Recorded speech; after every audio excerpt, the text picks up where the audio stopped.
Okay, I think we're live on YouTube as well. You're muted. Peter, you're muted. Let me call the meeting back to order. Let me do a roll call.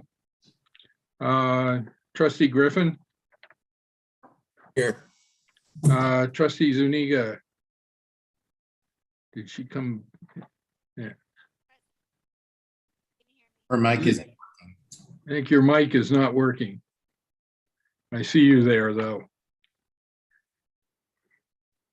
Now you're muted. Trustee Land. Present. Trustee Dwyer. Present. And I'm here. So all of the trustees are present. Could we do the Pledge of Allegiance? Dr. Scully, could you lead us?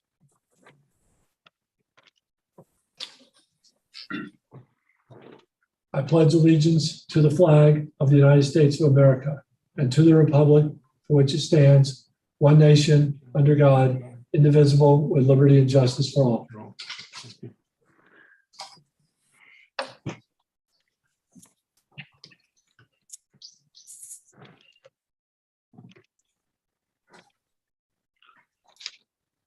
Let me make a few announcements. We did have a study session earlier, but I understand not everybody was here earlier. We have a Spanish interpreter for the meeting, Enrique Montaldo. For those who would like to attend the meeting in Spanish, that option's available to you. Enrique, would you please communicate that for us this evening? Buenas tardes, tenemos a nuestro intérprete de español para la reunión de esta noche. Para aquellos de ustedes que quieran asistir a la reunión en español, esta opción está disponible. Muchas gracias. Thank you. Once again, if you do wish to view closed captions of the meeting, you can do that on the San Mateo High School District board meeting YouTube site. That link is on the YouTube channel. The link to the YouTube channel can be found on our website. You can view the captions in English as we live stream our meeting tonight, and you can view the captions in a variety of other languages if you choose to watch this meeting after it has ended. Viewers can request additional accommodations by calling 650-558-2201. There's one reportable item from closed session. The board, upon motion of Trustee Griffin and seconded by Trustee Andre Zuniga, moved to approve 2 special education settlements with a vote of 5-0. Left over from Saturday's closed session, the board did choose a candidate-elect for superintendent by a vote of 5-0, and is proceeding with negotiation of a contract with that candidate at the moment. So here, this is a public meeting of the San Mateo Union High School District Board of Trustees. If you wish to make a public comment about an agenda item or during the public comment section at the beginning of the agenda, please use the raised hand feature on Zoom to be recognized when invited to do so by the board president for each item on which you wish to comment. And you'll be admitted to speak during your public comment period. The board president will call on you. Please note that comments are limited to 3 minutes and the board president may increase or decrease the time allowed for public comment, depending upon the topic and the number of persons wishing to be heard. So do we have any public comments this evening on non-agenda items? These would be items that are not on the agenda. I see no hands raised or requests, President Hanley. Okay. Are there any governing board comments this evening? I have a quick one. I attended the last Unity in the Community for the year, and it was well received, and each one's been unique in its own fashion. I think everybody has enjoyed them. So, Thank you. Trustee Zuniga.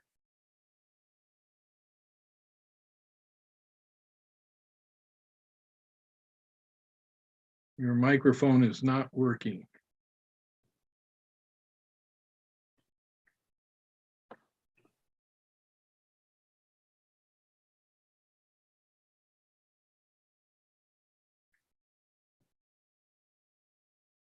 No sound. It's okay. Okay. When you get it working, we'll come back to you. We'll come back to you. Okay. Okay, no communications to the Board of Trustees this evening. We do have some recognitions this evening.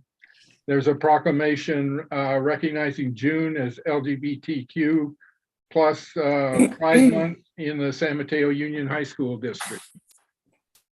I think Ms. Indrali Zuniga has her microphone potentially. Nice. Yay, Oh, you could you hear finally me. got it. Okay. Sorry, I apologize. Yes, I just wanted to acknowledge that we are on the traditional territory of the Métis Ohlone people. And I wanted to also wish our Muslim students and families that this week marked the end of Ramadan and on Monday. And so I just wanted to make sure that everybody had great celebrations, and I wanted to recognize that community. There's also AAPI Heritage Month, Teacher Appreciation. We have so many things to recognize people for this week. But also the ACLU is having a candidate forum with Thrive, and they're looking for student voices. And so it's on May 12th. And if students would like to join, and just anybody in the community, it would be really important for our community to be involved. So thank you. Sorry, I'm a little scattered. My microphone situation isn't very good. So thank you. That's okay. Let's go back to our first recognition, if we could. Yes, thank you very much, Mr. Hanley. This is a recognition that we've done the past couple of years, and we ask for your approval. The LGBTQIA community is really important in this district. Dr. Black meets with a committee that supports and promotes, this group and it's and listens to community needs. And so we bring this to you tonight. They've reviewed this proclamation, and we ask that you approve it. And please note that this would include the flying of the rainbow flag during the month of June. So we're happy to answer any questions, but we ask for approval. I make a motion for approval. second. Okay, we have a motion from Trustee Land, a second from Trustee Griffin. Trustee Griffin, how do you vote? Aye. Trustee Zuniga, Absolutely. Aye. Trustee Land, Aye. Trustee Dwyer, Aye. and I vote aye also. Moving on to J2, adoption of the resolution acknowledging Classified School Employee Week. Right, so this is another opportunity for us to recognize the tremendous contributions of our classified school employees. And so we bring this to you tonight. I move approval. I'll second. Okay, a motion by trustee Dwyer and a second by trustee Zuniga. Trustee Griffin, how do you vote? Aye. Trustee Zuniga, Yes. trustee Dwyer. Yes. Oops, I missed trustee Land. Yes. Okay, it's been a long day. Peter, And I you vote need- yes. Yeah, you need to So that is approved 5-0. J3, adoption of resolution acknowledging Day of the Teacher. Thank you very much. May 11th is recognized in California as the Day of the Teacher. I should note that this week was Staff and Teacher Appreciation Week, and there were tremendous activities at all of our campuses. I ate well this week because I try to go to all those if I can, and they were really nice. I want to thank Mrs. Charlene Aquino, who went out and purchased and organized treats for staff at all the campuses and places, adult school, various places. And I get to bring them out to me, myself and Ms. Kemke. Dr. Kemke brought those around to the campus. And if the office folks didn't need them all, there were plenty for folks all over the campus. And I know they were well received based on the emails that I came. But right now we're asking you to approve Day of the Teacher, which is next Wednesday, May 11th. I make a motion to approve the resolution. Second. Okay, we have a motion from trustee Land and a second from trustee Zuniga. Trustee Griffin, how do you vote? I didn't hear that, but I'll. Yes. Yes, okay. Trustee Zuniga, Yes. trustee Land, Yes. trustee Dwyer, Yes. and I vote yes also. So that is approved 5-0. Yes, trustee Land. So I am a little disappointed that for Asian American Pacific Islander Month AAPI, we did not recognize them and have a resolution. So Mhm. I'm hoping that could come back because this is also important as one of the major heritage months for Mhm. our community.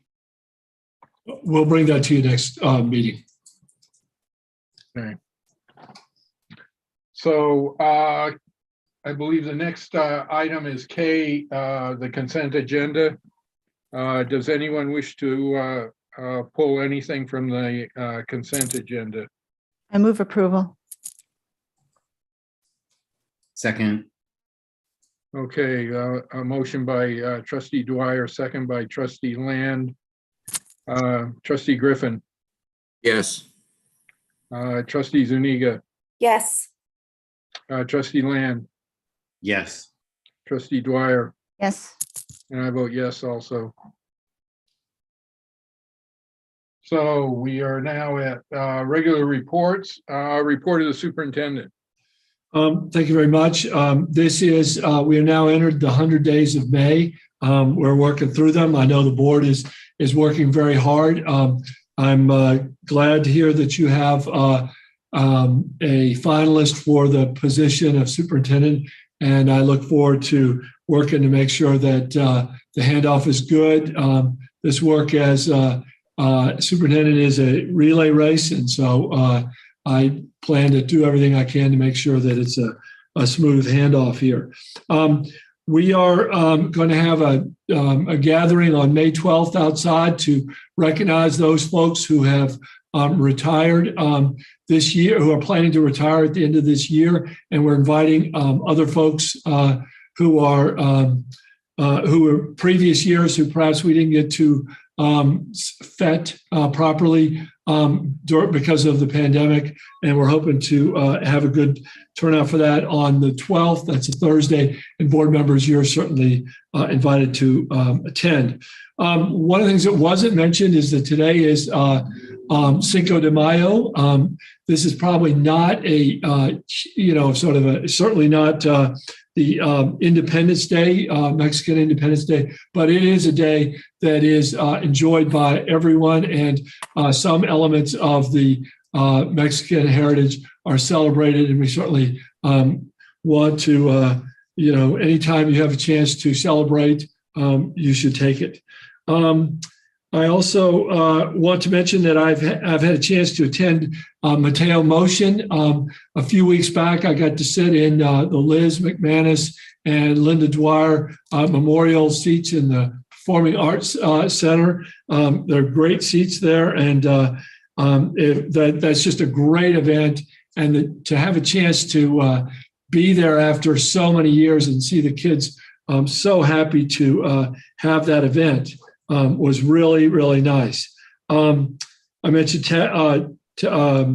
that we had teacher staff appreciation this week. That was really nice.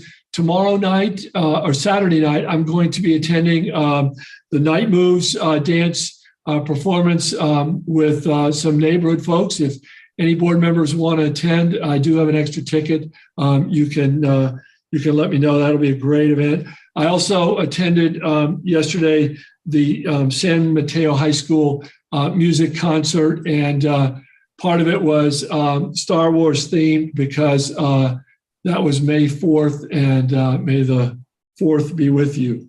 Also, I want to introduce some special folks here tonight who will be joining the district or are taking on new positions in the fall.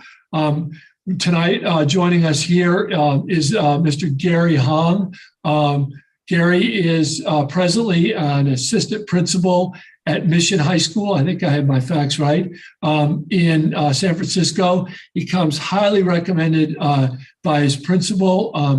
I had a chance, he went through a process with the San Mateo High School community. They had an interview, then a walkabout with some of the staff. We had a second round of interview, and I have to say, Gary, I was really impressed with your knowledge of kids, your commitment to the work here, your clear homework that you did in terms of the district, and I know that you're going to make a great addition to the San Mateo High School community. You'll have to get some new wardrobe. I'm not sure how much orange you own, but you will be expected to wear plenty of orange in your new position. So, Gary, welcome to the district, and I please take this moment to say a few words to the board if you can. Great, thank you. Good evening, everybody. I actually got a sweatshirt from a person who worked with them. They gave me I want to say like a adult small, so it was hard for me to take it off, but it's like the black and orange sweatshirt that has sort of like the North Face, where it says passion, peace, and pride, and it has the San Mateo logo. And so when I come on Monday to San Mateo High School, I want to maybe trade for a adult large or adult extra large. That would be the best. But I'm just really excited to be joining the San Mateo High School school, because I was just so blown away by the enormous welcome I got during the interview, when I was meeting with other staff at the school, and I was just so mesmerized by the campus, how it looks more of a campus in college versus high school, and I really, it was really great for me to meet the staff and to just kind of be able to understand like what kind of community San Mateo High School is. And I'm definitely looking forward to being a part of San Mateo High School, and hope that my transition into this year will be great.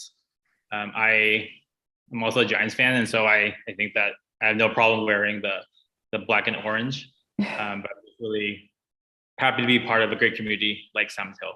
And I'm just looking forward to also being a part of a school that does not have cell phones, because we've been doing cell phones all week at my school, and just looking forward to that piece.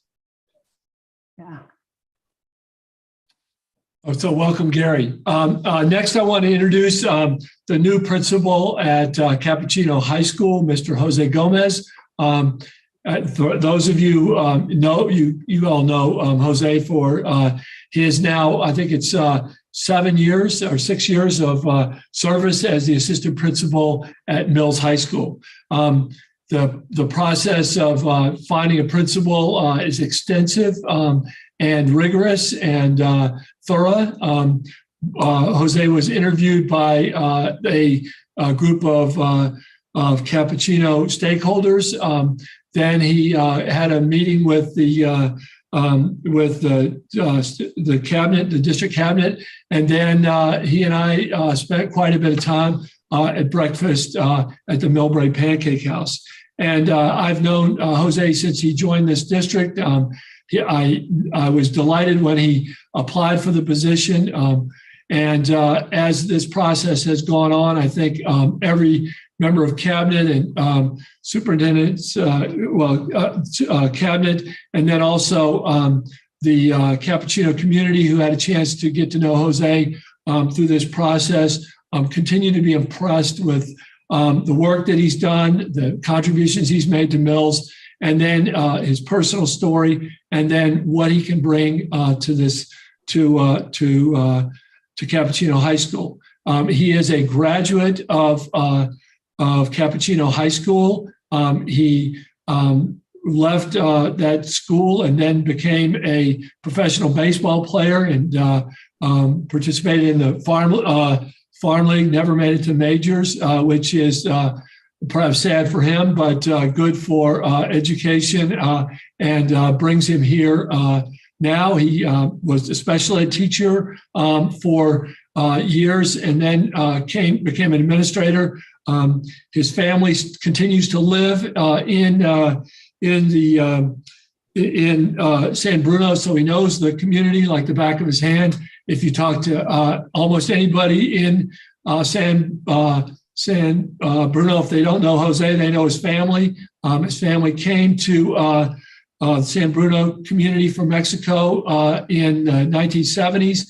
And we're just, I'm just really, really, really delighted to recommend him to you. You actually appointed him last board meeting, but he's here tonight to say a few words. So I'm going to turn this over to you, Jose. Good evening. Thank you, Dr. Skelly, for those kind words. Good evening, the Board of Trustees. Yes, I'm a little nervous, but I'm also just honored to be the next proud principal of Cappuccino High School. I know Principal Boyce has done an amazing job over the last 4 years. I'm excited at the new opportunity that has presented itself, and also to give back directly to the community that I've been a part of my whole life. And it's near and dear to my heart. My son is extremely excited because now he can wear the Cappuccino baseball hat that he has. He wasn't able to wear that for the last 7 years while I worked at Mills. So he's fired up for that, to wear it at a baseball game, hopefully pretty soon. But it's a good chapter. I'm excited and little torn to kind of reflect the last few weeks at my time at Mills, and then excited for the opportunity to join the CAP staff. It's going to be an amazing transition, a lot of learning, a lot of late nights, but I'm looking forward for the opportunity, and thank you again. So thank you, Jose. I know we're all excited for your tenure, and Gary, thank you for coming tonight, and we look forward to having you on the team here very, very shortly. So with that concludes my comments for tonight. Thank you. Do we have a student board member this evening? We do not, President Hanley. Okay. Report of the District Teachers Association representative. Good evening, President Hanley, members of the board, district cabinet. Well, it is that time of year, as many of you have talked about. AP tests are in full swing. Yes, we have had the day of a teacher. I did get my red vines, so I'm thankful for the snacks. We're in the home stretch and looking forward to all those great things about the end of the year. Final exams, well, maybe students are not looking forward to that, but we all are, because it represents closure. But of course, all the joyous activities, graduations, celebrations, and end of year activities.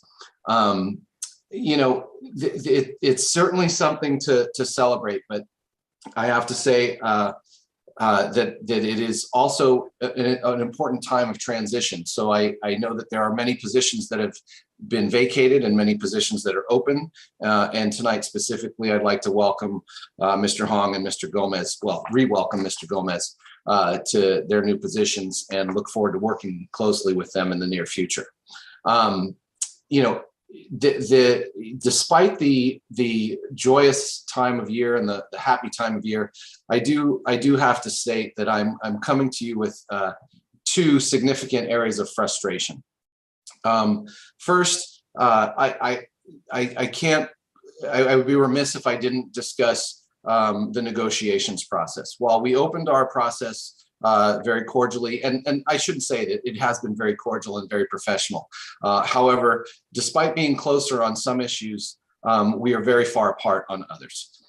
Despite the fact that the district administrators and board have championed equity, mental health, and student support, we seem to be stalled at the table about these important factors and these important issues that affect all of our students. We have a very difficult time reconciling the difference between the district's team's position at the table and what has been stated publicly. We're hoping that in the near future, we can come to close that gap and find some common ground for the betterment of our students and our student community as a whole. The second piece that I'm frustrated about, and I've emailed you all a number of times, and I know you've received emails from some of our members regarding the discussion of mask protocol tonight. As you've heard me say emphatically, that our goal is to ensure that the board has the ability to make an informed and thoughtful decision about COVID safety. You've heard from many of our members, and you obviously have heard that our members have voted overwhelming majority to continue the masking mandate for a variety of reasons, not the least of which is simple logistics, but also safety and the preservation of all those joyous activities that happen at the end of the year. Unfortunately, the presentation that you have before you tonight, as I mentioned in a few emails, and as well as other folks have mentioned, it seems to be that the information is not thoughtful and it's not informed, and quite frankly, with all due respect, it's flawed and misleading. Facts matter and transparency matters. It's very important to understand that while we are in the quote yellow tier, that represents an increase in risk since the last time we met. The community transmission in our county is one of the highest in the state. In fact, the CDC ranks San Mateo County as one of the top 3 counties of 58 counties in the state in terms of COVID transmission. It's not changed since the beginning of 2022. The case numbers, test positivity, and infection rate are higher than the Delta peak, not the Omicron peak. And I understand that there's a difference, and certainly we should welcome the change of the Omicron peak, but the Delta peak that happened earlier, we are higher than those numbers, and we are still increasing. My point in saying this is not to advocate for one position or another. The board should deliberate based on facts. The board should deliberate based on an understanding of what's really happening. Specifically, and this is something I emailed recently this afternoon, the presentation includes a metric about the district cases and the district case numbers for the last week. Unfortunately, the district's website has not been updated since April 25th. The cases that have come in the last week and even in the last 2 days have also not been reconciled on the district dashboard. Families, communities, teachers, staff have all received notification of cases this week and last week that are not reflected in the dashboard nor in the presentation that you'll see tonight. Again, my advocacy is not to continue wearing masks unilaterally. I hate wearing my mask. I think I said that in one of my messages, and many of our representatives do hate wearing their mask. However, when considering the last few weeks of school, the high stakes that we have, both for public health and somewhat selfishly for our own students' joyous activities at the end of the year, and quite frankly, finals and AP tests that we're all looking forward to. I implore you to make a thoughtful and informed decision based on the facts. Thank you very much. Thank you. Report of the CSEA Chapter 519 representative. Good evening, President Hanley, Dr. Skelly, members of the board, and everyone here tonight. I'm Jim Brock, our chapter president. May has arrived, and with it comes Teacher Appreciation Week and Classified Staff Appreciation Week. There are many events that come along with May, as we all know, such as prom, finals, testing, senior day, graduation, PAL or CCS finals, and many more that our teachers and classified staff are coordinating and preparing for our students. Thank you, teachers, for all that you do for our students, and instructional aides for your support in the classroom. Coaches, bus drivers, club advisors, SPOEs, TOSAs, health aides, and office staff, just to name a few, all of us together providing a safe and productive space for our students to succeed beyond high school. Thank you, Kevin, for organizing the event next week to celebrate all of our retirees this year. Congratulations, retirees, and enjoy your well-deserved retirement. Thank you for your service and hard work. We wish you all the best. Lastly, in honor of my high school English teacher, Jim Burke, who is retiring this year, I will end with a quote from a favorite book of mine: "So long and thanks for all the fish." Thank you and good night. Night. Good. Report of the San Mateo Adult School Teachers Association representative. Good evening, Dr. Skelly and school board. This is Jeannie Diamond, the Adult School Union President. Just wanted to let you know about some things that have been happening at the adult school. For the third time, the adult school has received a grant from the Rochester City Rotary for our ambassador program, which is run by Tia and Marina at the adult school. They're the coordinators. They were invited to a lunch at the Crown Plaza in Foster City and were presented with a check to keep our program running. Also, last Friday on April 22nd, we had our third annual ESL graduation with 15 students graduating. And last and not least, our summer session for summer school starts on Monday, May 9th. Thank you very much. Thank you.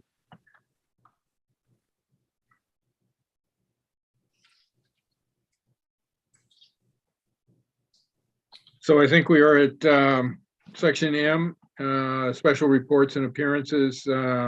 M1, the mask mandate direction update.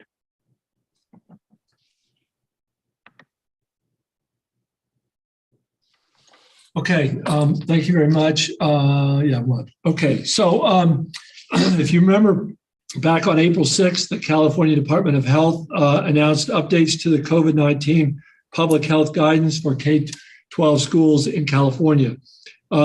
Beginning that day, schools could consider permitting exposed students or asymptomatic, regardless of their COVID vaccination status or location of exposure, to continue to take part in all aspects of K-12 schooling, including sports and extracurricular activities, unless they developed tests or symptoms or test positive for COVID-19. They also made for specific counties, if they were in particular zones, eligible for mask, strongly recommended, and lifted the full mandate for all schools. If you go to the next slide here, where are we right now in San Mateo County? It's Mr. Childress mentioned that we are in this period where risk is considered medium. And on the COVID tracker, as well as the San Mateo County, the R is 1.08. It wasn't as high as 1.30 on April 22nd, but we should be very clear that COVID is still spreading, but it's slower than it was. It was also mentioned that San Mateo has a higher rate than many counties in the state, and that's accurate. We're one of the 3 counties in the yellow tier other counties are in a lower tier. So I mentioned March 11th. And then aside from the San Mateo High School, the outbreak post San Mateo High School prom, we haven't seen any other outbreaks during this time. If you go to the next slide here, this is the slide that gives the COVID dashboard. I want to make just a couple of comments on this. If you'll notice, the first column is the particular week that we accumulate the data. So May 2nd is a Monday. So the data for May 2nd will be posted on the dashboard on May 9th. That's so that we can get all the data through that week. So if you were to go to that dashboard right now, the May 2nd week is incomplete because, in fact, the week of May 2nd isn't done yet. So for that reason, it's 0. But what we have provided here is the numbers as of today at 3 p.m. So you'll see that there was numbers are declining in our district. These are known COVID cases. So we wouldn't post this until May 9th because otherwise you'd just be posting almost every day. So these numbers will be provided to the public as soon as the week finishes, and then we have the data going into the we have the data for the previous week on the dashboard.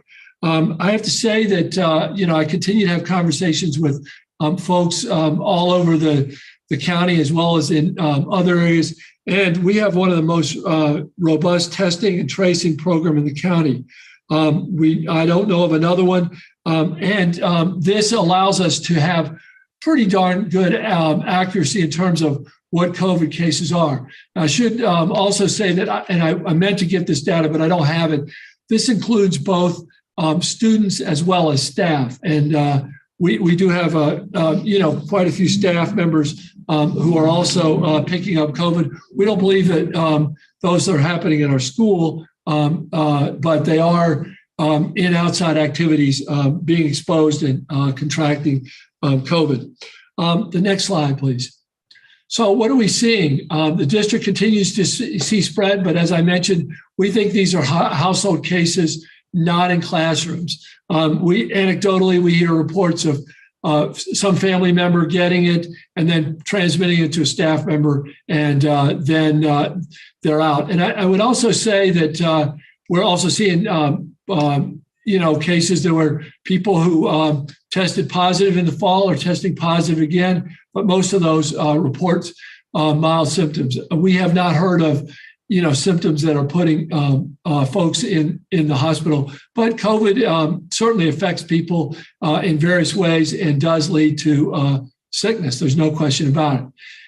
We're also seeing much more testing at home. So if somebody's feeling bad, they are testing from home, and then they report the positive results, and we pass those on to the county. And the good thing about that is that those are cases in which people are not coming to school with COVID like symptoms, and we're pretty pleased with how folks are doing on that level. Next slide. We, as you know, we had a outbreak at San Mateo High School, and the CDC and the California Department of Public Health have taken a keen interest in that case because they have 2 activities that happened on the same night in different locations involving 2 of our schools that have fairly similar experiences with San Mateo High School and Aragon High School. So, they're interested in the locales. They're interested in what the experience of students are. They've taken the positive test samples that we have to look at them and study them for variants. We know that anecdotally there were activities after the prom. I'd be surprised if there weren't activities among Aragon students at the prom. But the end result is we have one school where there were lots of cases and another where there weren't. And so when we look at that data, we know that that there were also different levels of masking.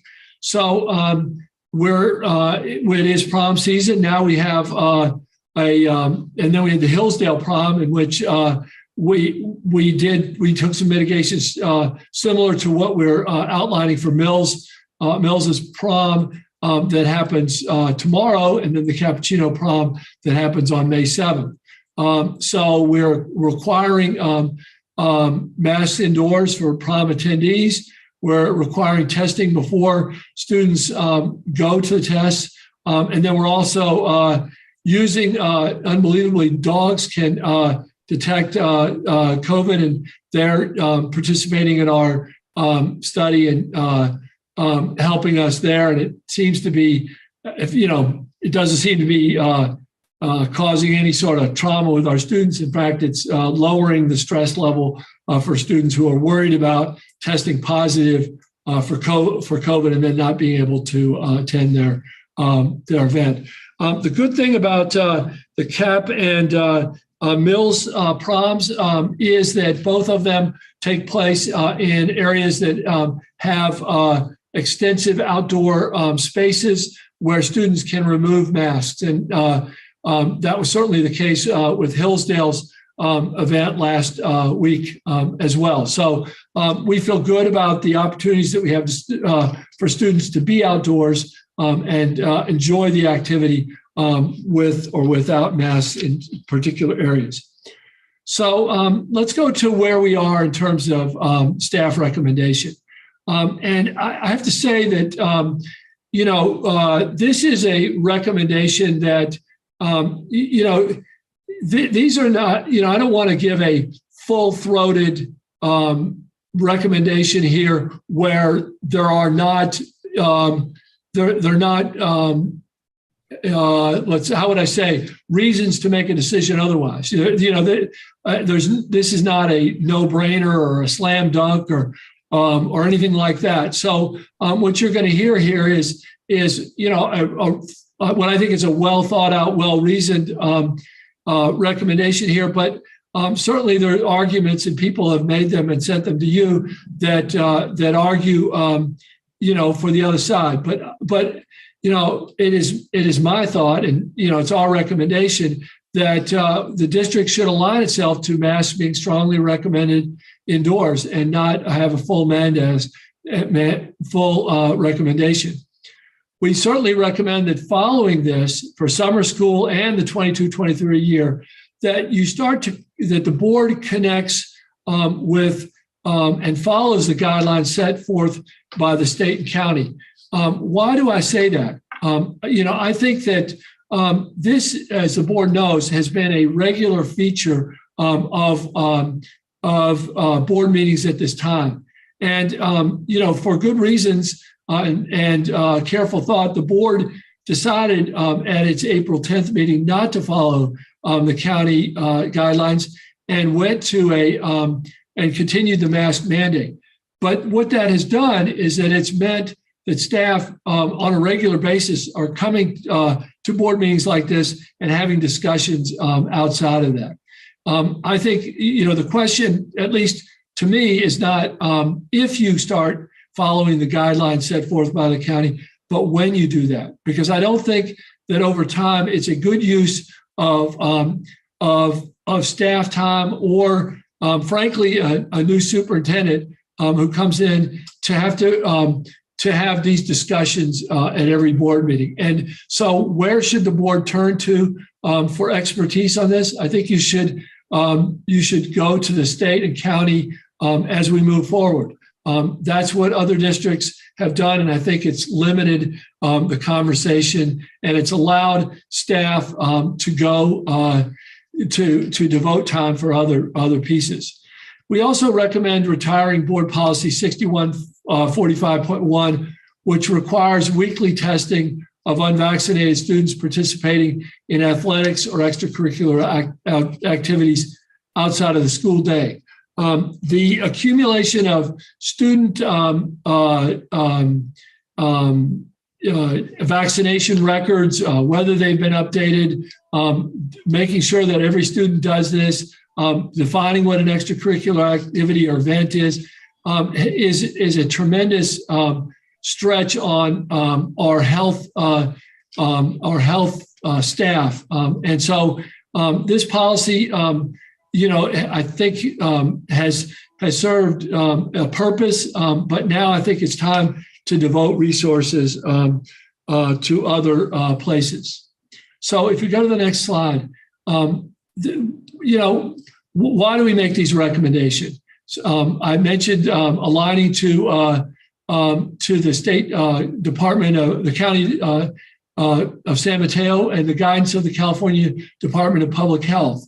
As you look at other districts in our county, and the only two districts that I got confirmed that are still in the same position of requiring masks are Ravenswood and San Bruno. All the other ones have gone to mask strongly recommended, and I don't hear from them that they've had outbreaks. Ironically, we're the district with the tightest mask mandating at the high school level, and we're the one who has seen an outbreak, albeit when kids were not masked. But other districts that have adopted a policy of mask strongly recommended are not seeing that. Now, there's lots of ways to look at that, and one of them is that we do have a robust testing program that's more robust than other places. So I'm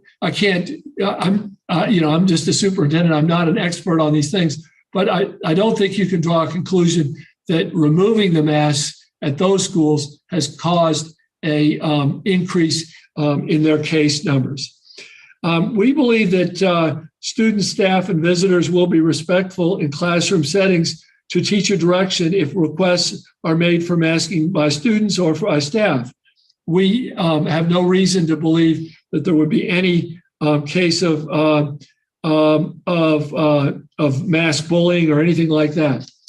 Our students are living in households where their younger siblings can go to school without wearing a mask, and then so that's present in families, and as I mentioned, that's not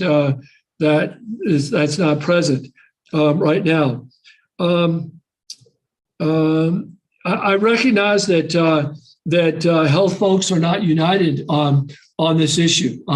There was an interesting conversation that's right to point with a Dr. Wachter that was on television now on this issue, and he has a different view of things as opposed to the California Department of Public Health, and public officials and experts in this field, are going to have different views on this.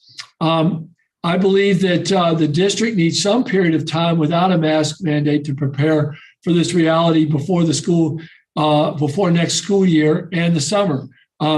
Last year we had students come back. I think that was a hard process for staff members, for students to come back on campus.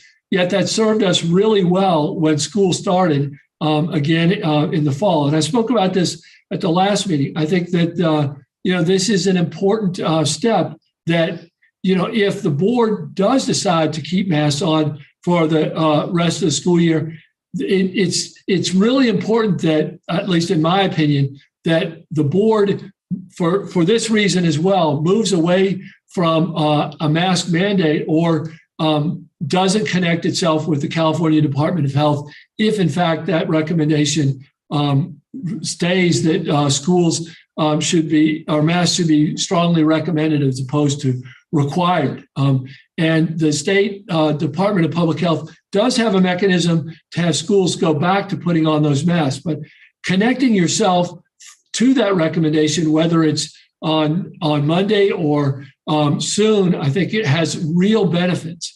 I also think that we can't minimize these psychosocial benefits from students being unmasked. There are plenty of stories that you've heard at board meetings about this, and we know that students benefit from seeing each other's faces. I was in an Italian class just yesterday, and I was struck more there by how difficult it is to pick up something like a language when you're not masked. And those same learning acquisition issues face our EL students. They face students who are deaf or hard of hearing, and they also with the other part where schools are a social activity, and much of what where people pick up their social cues is from seeing people's expressions, and we've lost that during this time. So this is an important educational issue for us as we go forward. And once again, the board, I want to emphasize, obviously, this will be next year somebody else's conversation, but it has been an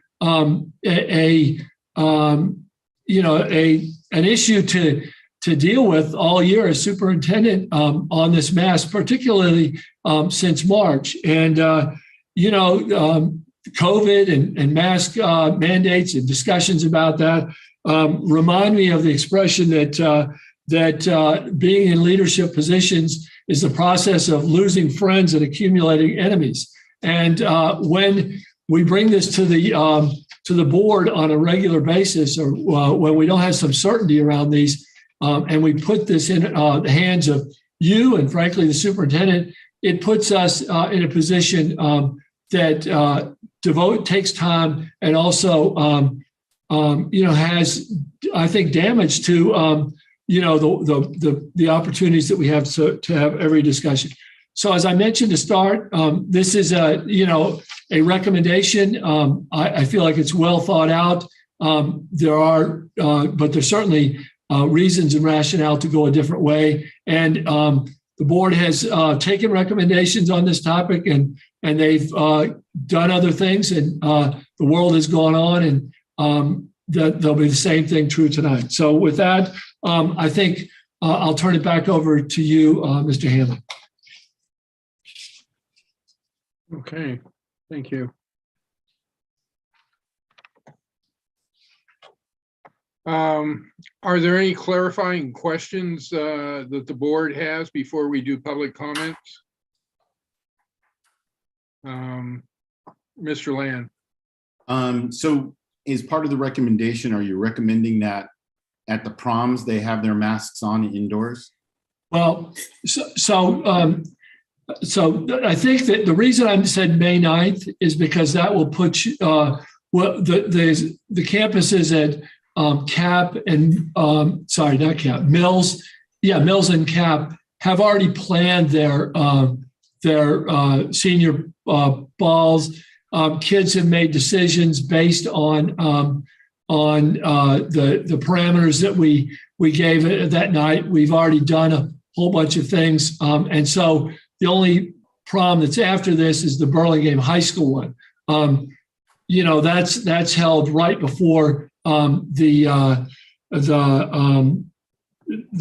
held on the is scheduled for the 21st, and that's after AP tests, I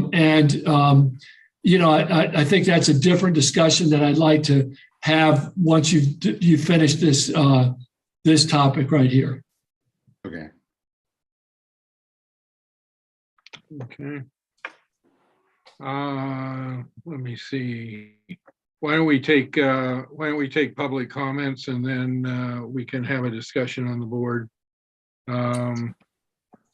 So just to remind people who are here, if you would like to speak on the item, if you raise your hand, then you will be made a panelist and can make your comments. President Hanley, we have 5 people requesting at this point. 6. I will now promote Ms. Blubstein. Okay.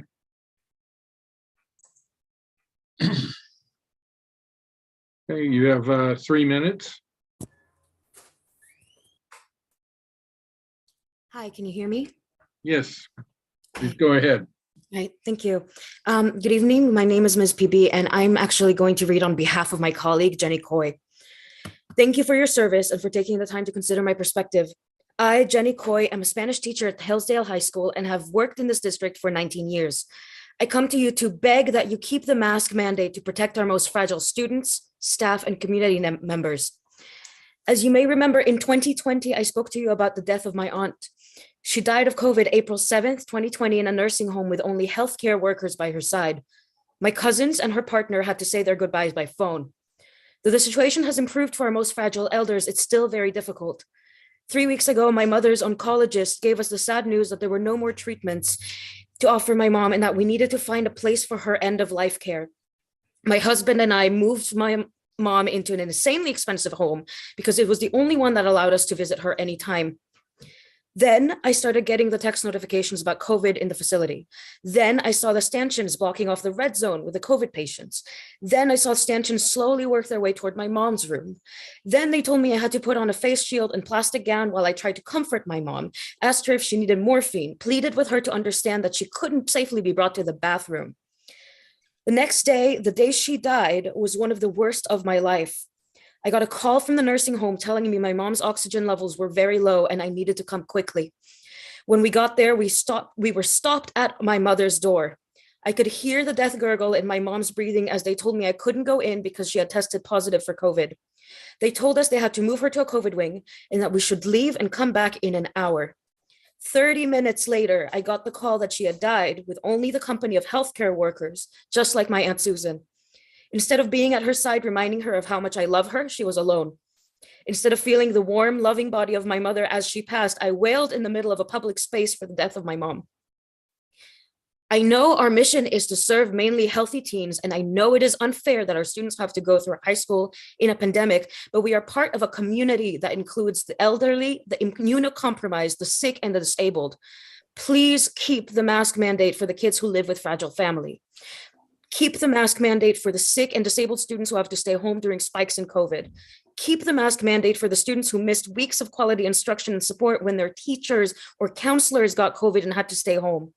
Keep the mask mandate for families that hope to be at their elders' side when they pass. If we truly believe in equity and social justice, we can wear a mask. This idea of working collectively to protect our community is not new and definitely not new to us as a district. After all, this belief is in our mission statement. We believe communities have a responsibility to the individual as individuals have a responsibility to the community. Let us take these compassionate words and turn them into tangible actions. As loving members of the SMUHSD community, we can and we must continue to mask until the end of the school year to protect our students and families, especially the most vulnerable. Thank you for your time. Thank you. Next will be Valerie.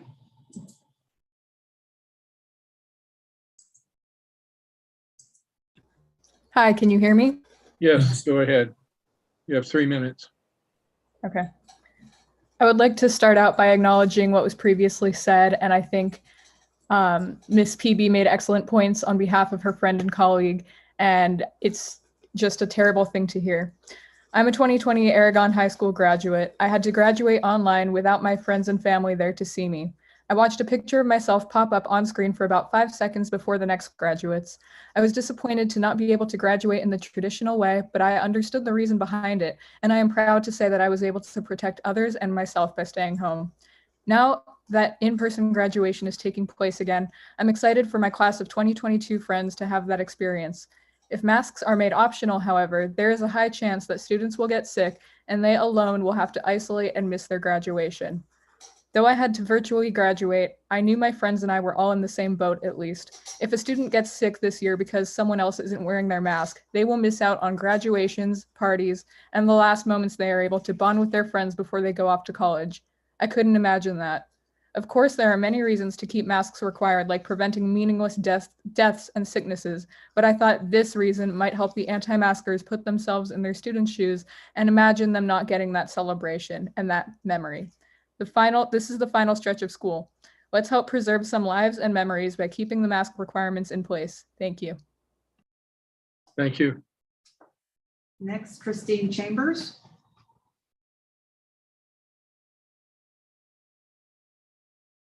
Ms. Chambers, you can unmute. Okay, thank you.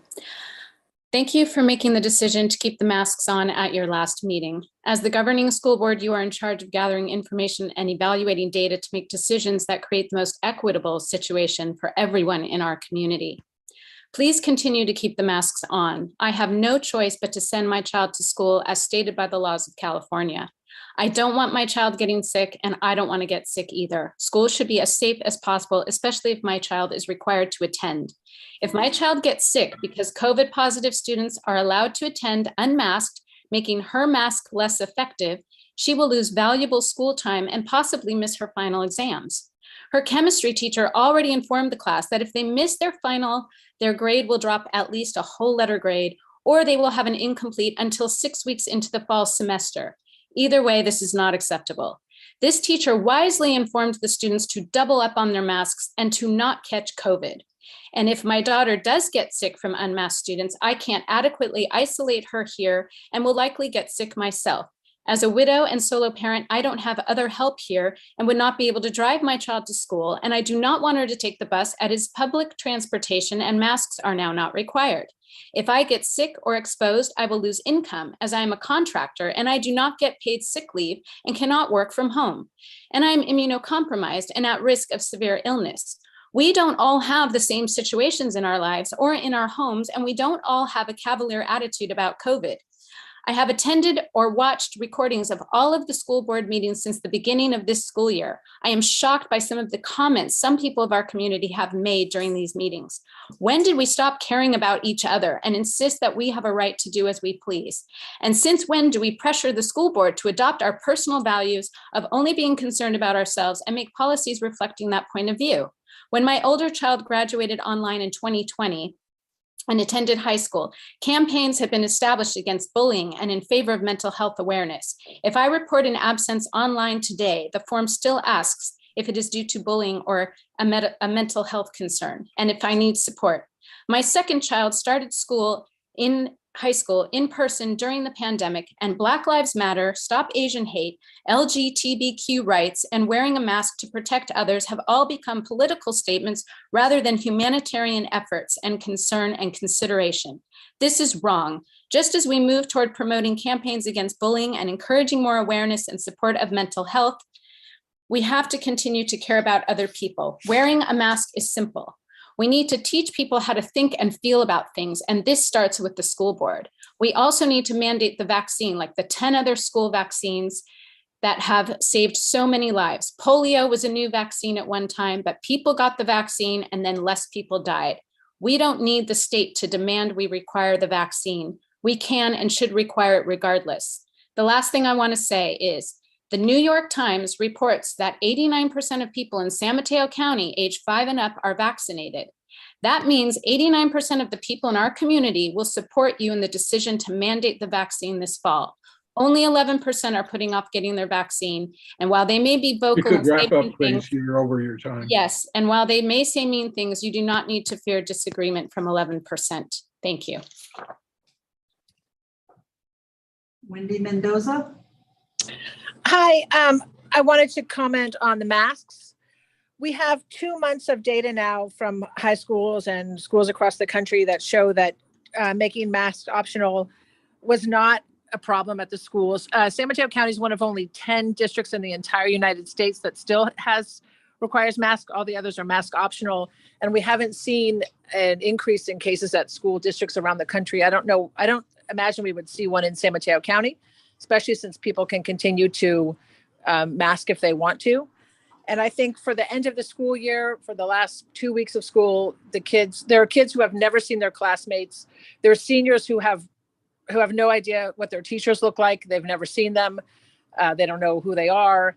And it's a sad way to end the year when they're masked and the elementary and middle schools around them are not masked and not having any problems. So I'm not sure the value of keeping them. And I hear the impassioned stories from people, and the woman who said her mom was in a nursing home, but clearly the masks aren't making a difference if at the nursing home, her masked mother still got COVID. So I'm not sure that the masks are what's, preventing people from getting COVID. And I think Superintendent Scully had a good point when he said, San Mateo County has outbreaks where other districts haven't, and we're the only ones that force masking. So I don't think masking is what's saving us or hurting us, but if we eliminate it, it would be a benefit to all the students who would like to have at least a couple of weeks of seeing their friends and seeing their teachers and having sort of a normal school experience as we go into the summer.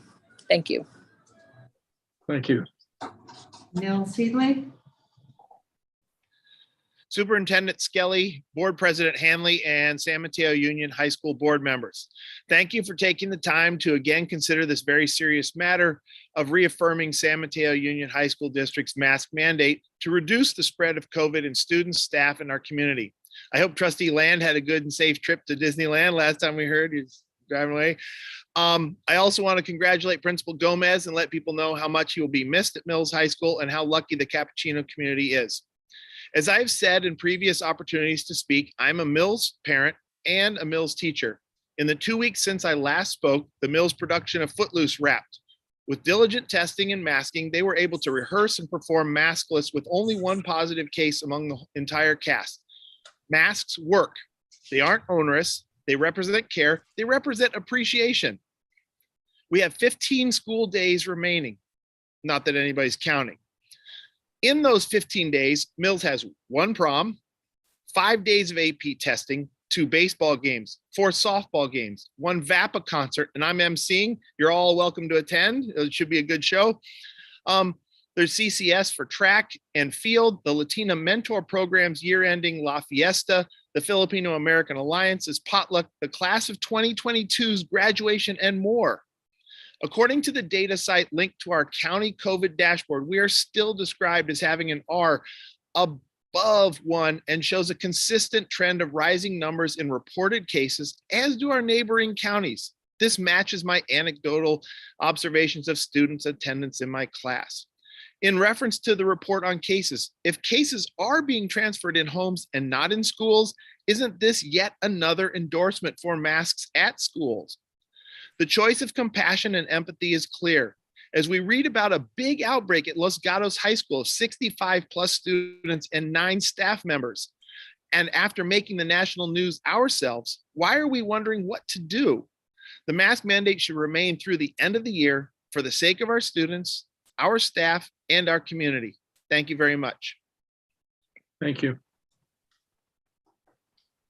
Spencer Lynch. Spencer, you can unmute. You have 3 minutes.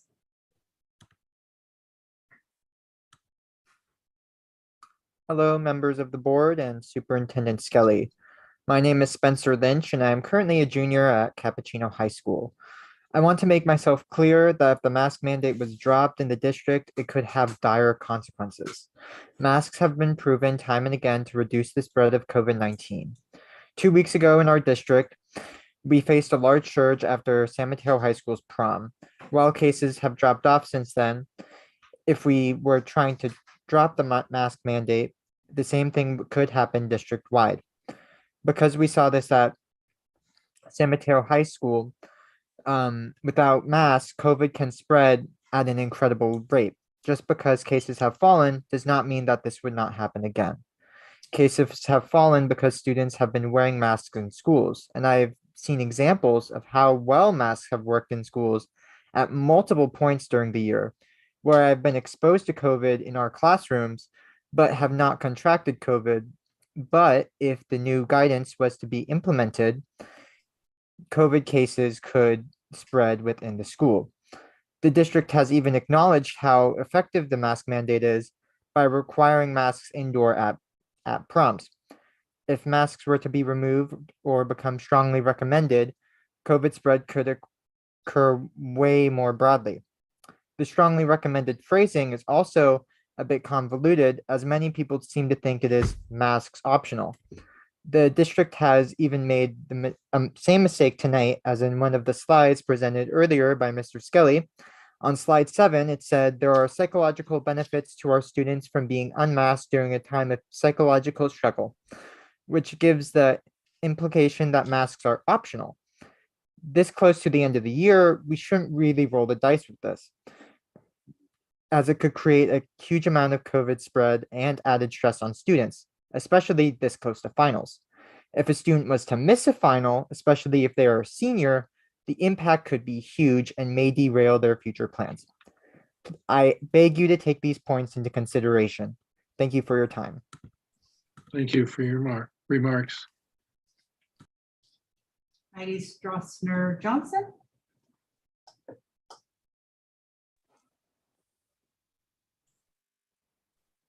Hello. Go ahead. Oh, hi. I am, where does this go? Dr. Stroessner, Dr. Stroessner Johnson. I work at PAMF at Mills Peninsula Hospital in the outpatient. I was at the Department of Medicine meeting on Tuesday and, online though, and several community docs were saying, you know, we hear that the counts aren't really going up, but we've never had this many COVID positive patients in our practice. The rapid antigen tests really do reflect an ability to disguise the number of counts. So in my practice too, there have been a lot of COVID positive patients. So I would contend that the cases are not going down, they are going up. Anecdotal, Department of Medicine. Thankfully, our hospitalizations numbers are not going up, and there is a fair point that you know, this is not as lethal as it used to be, and we are in a much better position. And absolutely, we need to go forward. However, you know, this will be the first year that my daughter completes a full year at school, and she's got 3 APs coming up, and they've got performances coming up, and you know, kids are going to go to school sick if they don't have the mask mandate. They may go to school sick even with the mask mandate. These kids have a lot riding on these tests and these performances in these last 3 weeks. So I'm with the camp of saying, you know, don't change it right now. The counts are going to go up. There's no way cases don't go up if you decrease the amount of masking that happens at school.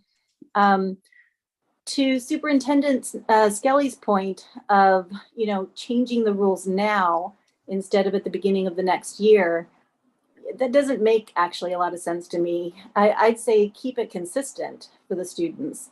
Let them ride this year out and, you know, start afresh. They'll be able to do it. You know, I have no crystal ball, neither does any of you. And the summer is going to show what it's going to show. We don't know what's around the corner in terms of the next variant. So, you know, we'll be flexible and come up with the next plan. It's probably not going to be any kind of mandate by the fall. And I don't think you need a test run for that.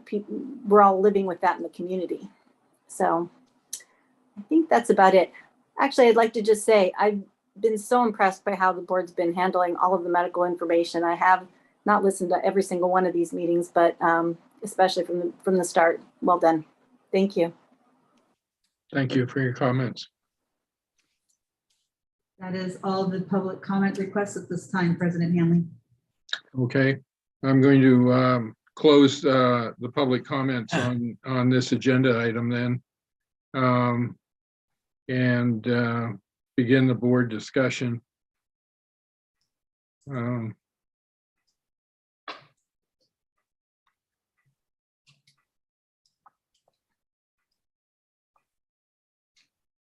Since there's no immediate hands, I'll begin it.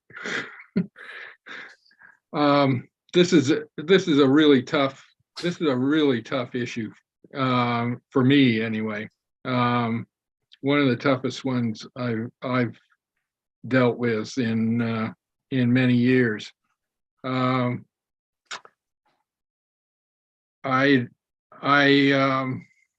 especially find it difficult as I believe today we hit exactly 1 million deaths in the United States. We have 4% of the population and 20% of the deaths in the world. So we've not done well handling COVID.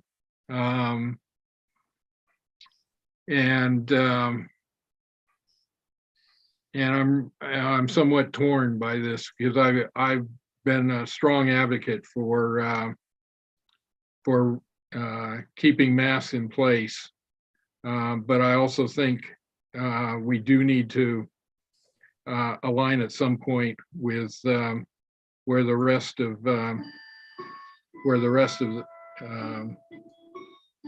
the society is gone, the rest of the school districts have gone.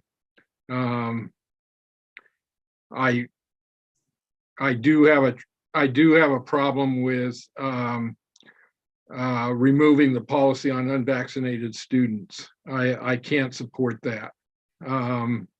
I think unvaccinated students present a real and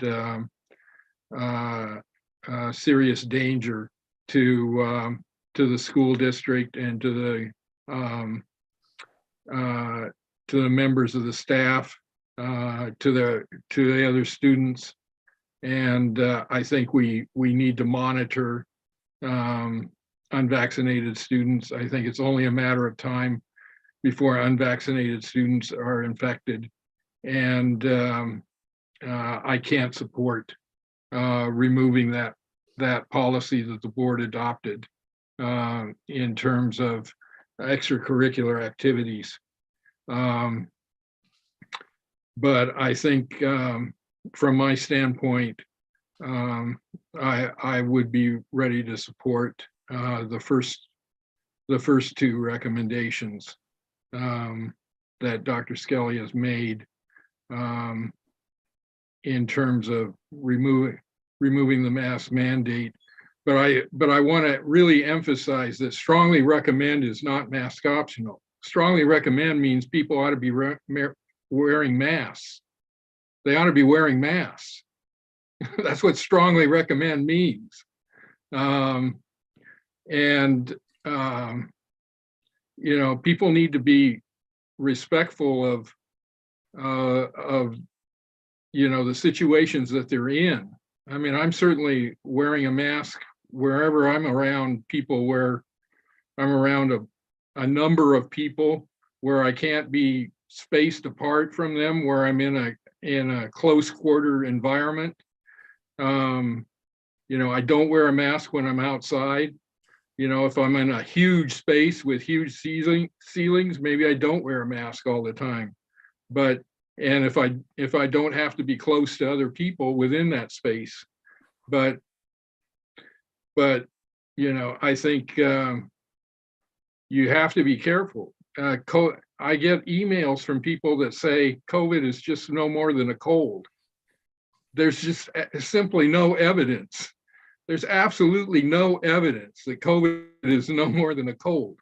And we don't know what the long-term effects of COVID are, even if you have a mild infection of COVID. You do not want to get COVID if you can avoid it. But I would be willing tonight to support moving to strongly recommended, but keeping the board policy that we adopted earlier for extracurricular activities. Trustee Land. Thank you, President Hanley. So all I know is this, just looking at the facts. In my district, in my school, we've had a huge rise in cases right now. A couple of teachers have gotten ill, and like you're saying, it's more than just a cold. In this area, I think the doctor who spoke is right. There is an increase. So I'm really hesitant to make any changes. But I do feel like if we need to go to strongly recommends, that's fine. But here's the deal. Look at the evidence that we've talked about. Even one of the students brought it up. At the one school where the masks were optional and it was indoors and it was the prom, 83 people got sick. And that's the ones we know for sure. You know, and sadly, it's sort of like indoors, it's not as safe to keep your masks off. Outdoors is fine. Have your masks off outside. It's okay. That's where the air is. It's, you know, it's medically, anecdotally proven that it doesn't contract. You don't contract it as quickly. So I'm of a mixed mind at this point. I understand that it's been so hard to keep the masks as part of a program. The one thing that I'm going to recommend, or I agree with Dr. Skelly, is we do need to align with the health department at some point in time. I think that's important and significant, but also they need, we needed to take, we've looked at the evidence, and to be honest, I think we did the right thing. There was upticks across, and we kept the masks, and I think it's helped a lot of our schools. That's why it's not so high. That's why it was only in San Mateo where the 83, and then it went up and then it went down. So I would say that masks do work. I'm willing to go with the rest. If everybody says that we're going to do highly recommend, I would be willing to do that. But I also feel like at some point we just need to keep in a line with the health department from this time forward and go with what they recommend.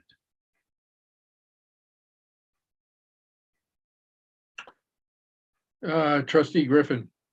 I got a couple of comments. One of them, I'll agree with President Hanley about this being a really difficult issue, and I don't have the qualifications or the experience to sort out the data, and I have no training in any of the medical stuff that this requires. I do think that we do need to align with, the CDPH and the other schools at some point, and I guess the issue is, well, when and how do you bring that alignment in? And I've noticed a couple of things here, and I'm going to ask a question about accommodations and a backup plan in case this goes haywire. And this isn't picking on people. This is, when we talk about anecdotal stuff and somebody says huge, and I mean, and Greg, you said it, and you're not exaggerating or you're not doing anything. It's really hard when you listen to people testify, make public statements to gauge what huge means, and is it, and what it, because sometimes if you're standing there and all your teachers, you got one or two teachers that's out, that's huge because you got a big issue. And so, some of the discussions, and when we talk about this without having the context and the fact, the data or whatever, it's difficult to evaluate.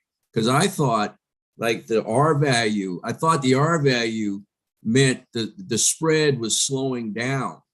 And I've heard people say this evening, well, the spread is still increasing. Now, somebody tell me what the R means. So if R is greater than 1, you've got spread. If R is less than 1, your cases are going down. What's happened is that R was below 1. Now and then it went above 1 by quite a bit, and now it's down to, it's not down, it's at 1.08, which is a smaller number than was present before. COVID is increasing, but not at the rate it was, say, 2 weeks ago, or certainly not during Omicron. Which is like in math, the slope has changed, and that, when you have the slope decreasing. And that's good. That's calculus. That's calculus, Mr. Griffin. Well done. Yeah, I remembered that from calculus. And nice work. Because you look at the rate of change, because that is really important. The thing that I guess the question I have has to do with a plan, and and heaven forbid if I never say pivot again if I say pivot and it's not in the basketball context, I'm going to wash my mouth out with soap. But what kind of a plan do we have in place as a really solid, we don't have much time left in the school year. And, I've seen us in action, and, it'll take multiple meetings if we have to come back and look at the plan, comment on the plan, you go back and change the plan, and it'll all be over by the time we can do something. What kind of a plan is actually in place, or what can we do if we see that we are getting significantly more numbers who are unable to take exams, show up to class, get those, whatever activity it is? So I just want to say one thing about the chemistry teacher. I want to go back and check on that. If a student is absent, the kid can't be penalized for that experience. I mean, they're not controlling. I mean, we've done the same thing with staff members in terms of their sick leave. I mean, with COVID, we're not taking out of sick leave for COVID-related absences, and the same is true for our students. So I think that parent is misinformed or didn't understand what the student said. I can only comment on, Mr. Griffin, on what we've done, frankly, throughout the pandemic when students have, test positive for COVID. There are clear things that we do in terms of when you stay out, how long you stay out, coming back with a negative test, all those pieces that are associated with it. In terms of how do we communicate this, Ms. Chalkley is listening carefully to the discussion. Whatever you guys decide, we send out an email the next day that informs the community about what the rules of the road are. If there were cases that involve a particular group, or whether it's a baseball team or anything else, those students are tested, and then every student who's involved in that program is tested as well. So I don't see us changing our rigorous testing program on this decision. It's we would continue to do that regardless of whether students are masked or unmasked. In terms of what I anticipate happening if the board were to adopt this and make it effective May 9th, I think you would see, if other schools are an example, the first week you'd see very few kids unmasked, but as time would go on, you'd have more and more kids who would choose to not wear a mask. You have more and more staff members over time choose to not wear masks. That's the way it's fallen out. I think the time that we live in terms of AP exams and other high consequence events will mean that kids will make a decision to wear masks more likely than if it was the start of the school year, just because they've got more at stake. But over time, you'll see fewer kids and fewer staff members choose to wear masks. And they'll also be a function of what the what the numbers are like in the county, and if the numbers continue to rise, parents will make decisions. I speak to parents all the time who have staff members who have children in other districts, and many of those folks are making the decision to have their children masked. Others are choosing not to. So I don't know how that will fall out. I'm struggling with how, I wanted to, I still wear a mask at work, and I think my fellow board members saw how I conducted myself at our last get together. Isolation and mask and stuff, and my sister who, and I told these guys, my sister and my brother-in-law both have COVID, and one of them has cancer. She's been fighting for a couple of years, and the other one is got all kind of issues with his kidneys and hypertension and diabetes and stuff. And I mean, I'm really sensitive to the issue, but and I can see both sides of it. So anyway, thank you. Trustee Dwyer.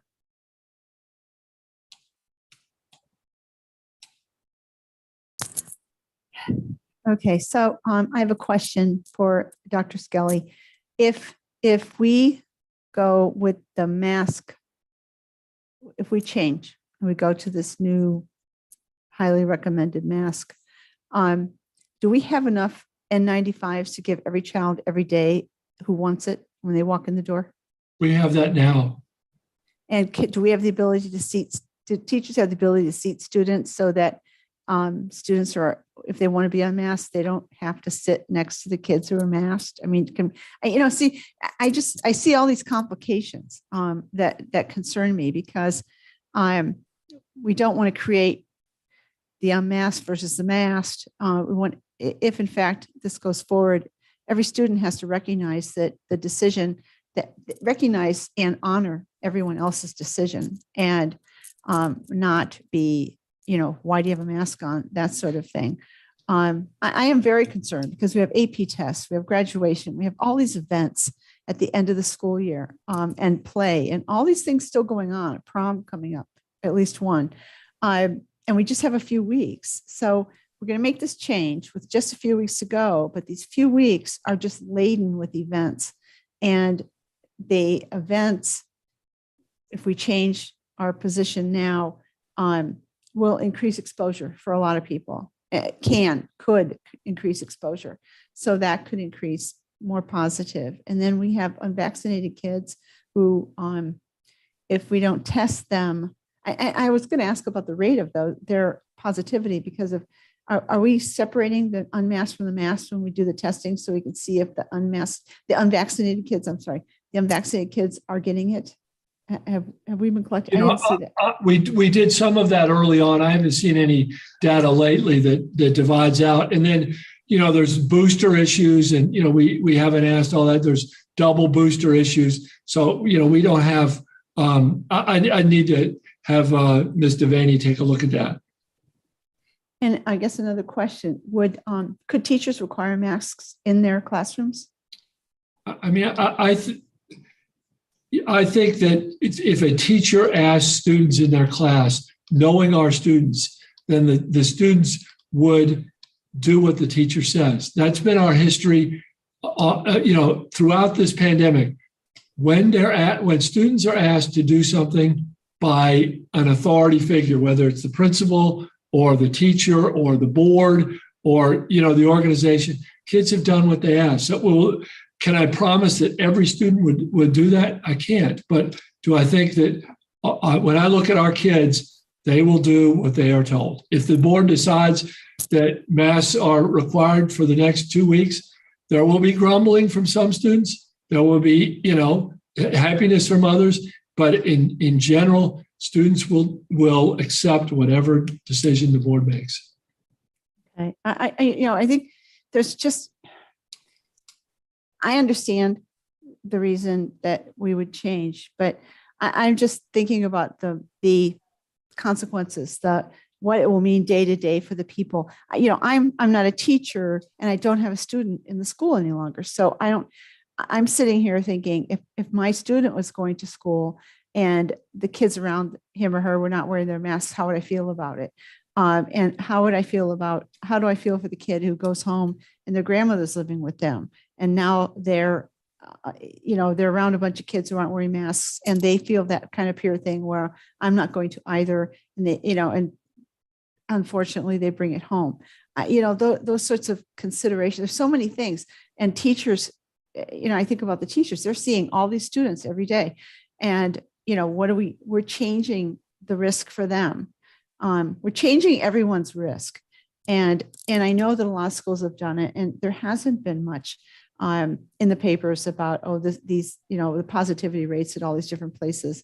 And I have not sat down and Googled all the states and what's going on in all the schools throughout the country. I'm concerned about the change at this point in time, with just a couple of weeks to go, 3 weeks, I guess, to go, and the possible effect it could have on kids who studied all year for those AP tests, kids who have done, finals coming up, all these events that are coming.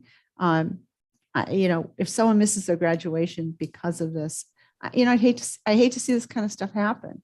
So yeah, I am struggling with what is in the best interest of our students, our teachers, our staff, who are hands-on, and our families. It's interesting. It should be so simple, and yet it's so complicated. So I'm still wrestling with all of this. Thank you. Trustee Zuniga. Yes, thank you. I think everybody knows where I stand. I've been pretty consistent with what I think throughout the entire pandemic. One of the things that we have to remember is that the CDPH doesn't talk about schools per se and how many hours students are in a classroom. Like Trustee Henley was saying at the last meeting, it's 6 to 7 hours in a classroom. This is not like going to a restaurant for an hour and a half or 2 hours. It's completely different. I'm going off of what the comments I've gotten, on email. There's parents that are like, yeah, we need to unmask, but we also need to not test anymore. And so are they also unvaccinated? That's a problem to me. Are people really going to do that? I think somebody else had emailed us with, it's true. The difference between Aragon High School's prom versus San Mateo's prom was that it was a required and I said that at the last meeting, was that they were required. And that's why the cases were so low. If we say strongly recommended, like everyone's been saying tonight, it doesn't mean to unmask. It means that you still have to mask. It's just recommended, but you still should. It doesn't mean, everybody remove their masks. So, in hearing everything that I've heard, still sticking to the fact that we are not all in the same situation where we can just isolate or we can just quarantine, just that simple. Our district is not cookie cutter. Sorry. We have families that will not be able to and will lose their housing if they become ill. So I am sorry, but I do not feel that we should change this right now. So yeah, thank you.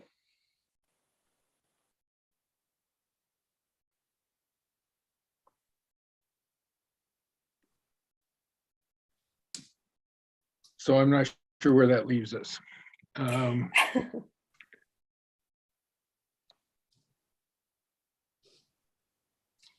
Can I modify my recommendation? Sure. Would the board consider an option of on June 1st shifting to an expectation that from June 1st on, the district will follow the CDPH guidelines and, unless there's the superintendent and somebody wants to put it on the agenda going forward. That gets you through this school year. It puts an end to meetings like this where we talk about it and we have some sort of piece around we've got to the community can it serves the purpose of psychologically informing everyone that we're going to follow the CDPH.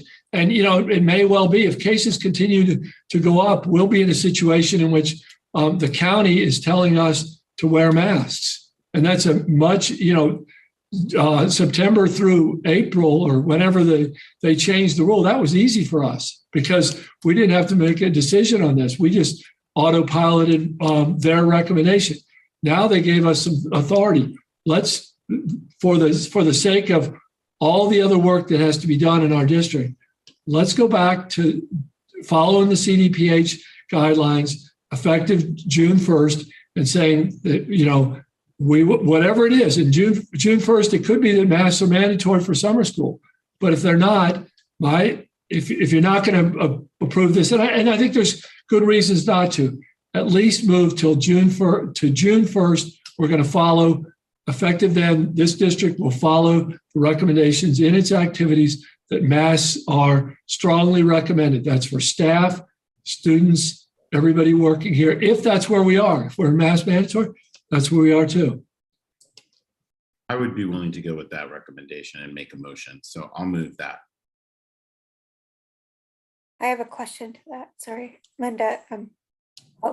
I have a question to that, Trustee Hanley. Go ahead and ask your question. So who are the students that are mostly enrolled for summer school? I want to know which communities are the most represented at summer school, because that also plays a factor into how many, what the outcome is when somebody becomes ill. These are, I know it's data, but it's people. These are people that we're counting. We're not counting just random numbers. We're counting people. Those students our low SE, free reduced lunch kids, our students of color, are more represented in summer school. We have 11 sessions of in-person summer school, but the group includes all kinds of students. And in terms of the outbreak, those students were less affected than other groups for the outbreak.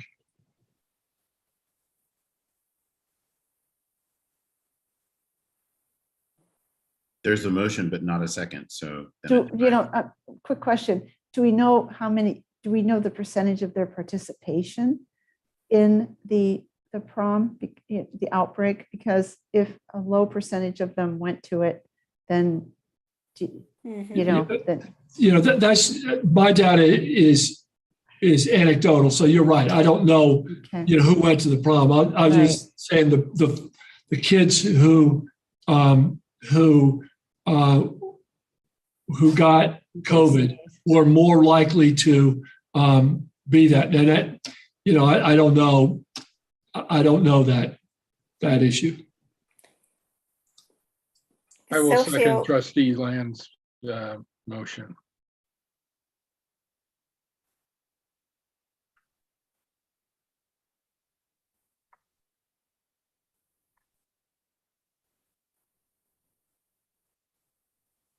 So Trustee Griffin, how do you vote on that motion? Yes. Trustee Zuniga? No. Okay, Trustee Land? Yes. Trustee Dwyer?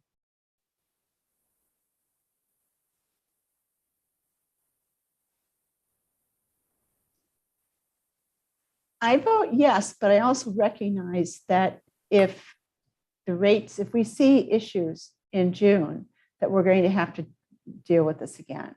But I would vote yes based on the current information that we have in front of us. And I vote yes. So 4-1.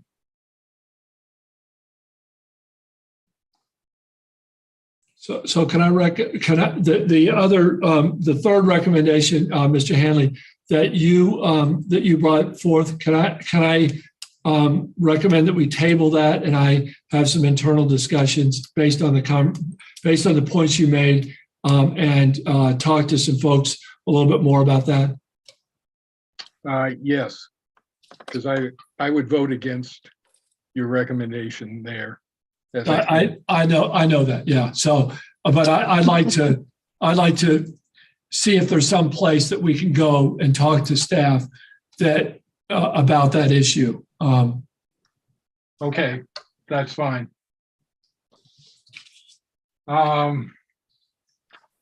Let's move on to Measure L project update.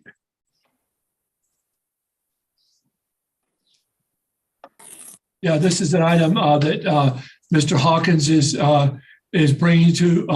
If that last item was difficult, this item should be a happy one, and a one that I think we can all agree on is success, progress, and good stuff. So, Mr. Hawkins, I think we're going to put this on. That's great. I believe. Oh, good. We've got Todd Lee from Greystone West, who I'm going to turn it over to in a minute. So tonight we have an update on the Measure L bond process. We've got some projects that are in construction. We have a big group of projects that are about to start on June 1st. And we have a lot of projects that are in the planning phase. And so Todd Lee from Greystone West, our construction manager, is going to walk us through what's going on with Measure L. So without any further ado, I turn it over to you, Todd. Thank you, sir. So hopefully this is a little more fun than the last item.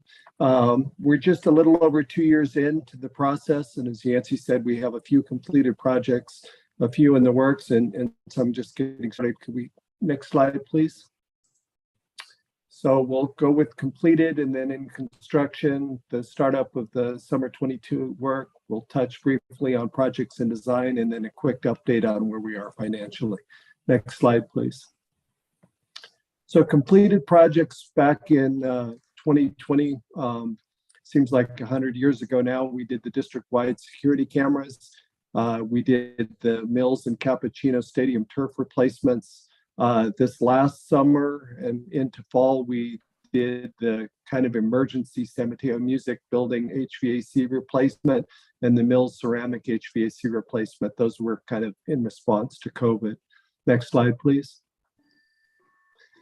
So some kind of run through the vitals real quick. The district-wide security cameras, the approved budget was $2 million. The final cost was 1.76, so just slightly under budget. And it was completed largely June through August of 2020. We did have some additional cameras added at a few projects that carried on a little bit longer, but the initial work was completed on time and under budget. The Cap and Mills Stadium turf replacement projects, also summer 2020 into October. Board approved budget 4.6, final cost 4.38. Next slide, please. The San Mateo Music HVAC, the budget was 1.4. The project came in at 790,000 June through October. It's been operational since October. Mills Ceramics, these two projects were combined, so one was under and one was over, but they net out on budget. The approved budget was 180,000. The final cost was 0.36, but again, I think there was some combination of the two that resulted in that. Next slide, please. So some pictures. The top, we have the Cap with the new artificial turf field, and the bottom Mills. And those have been in play now for coming up on the second year. Next slide, please. Not particularly interesting, but the right-hand picture is the new HVAC units feeding the music wing at San Mateo. And the left-hand slide is the ceramics building. Next slide, please. Sports complex projects, a little more exciting. Some synthetic turf, baseball and softball fields at Mills and Cap, new tennis courts with 2 lighted courts at each site, new competition lighting at the pools, replastering of the pools, and Cap gets a new flex U12 soccer, kind of a multi-sport field. Next slide, please. Board approved budget 48.2, current projected costs, and we're out of the ground and significantly through the project is 45.7, so we're running a little under budget. Schedules June of 21 through November of 22. We're kind of finishing in a couple phases at Cappuccino. Everything but the baseball field will be turned over in July. The baseball field will be turned over in all likelihood before the end of October. So Mr. Gomez will have a nice new baseball field when he gets there. Cappuccino, similarly, the softball / soccer practice field and upper tennis courts will be complete and turned over in July. The baseball field, we're trending towards right around the November 1st line on that. So we're tracking pretty true to budget despite some significantly wet weather earlier in the spring. And we're trending under budget. Next slide, please. Some pictures. This is Mills. I'm sorry, this is Cap.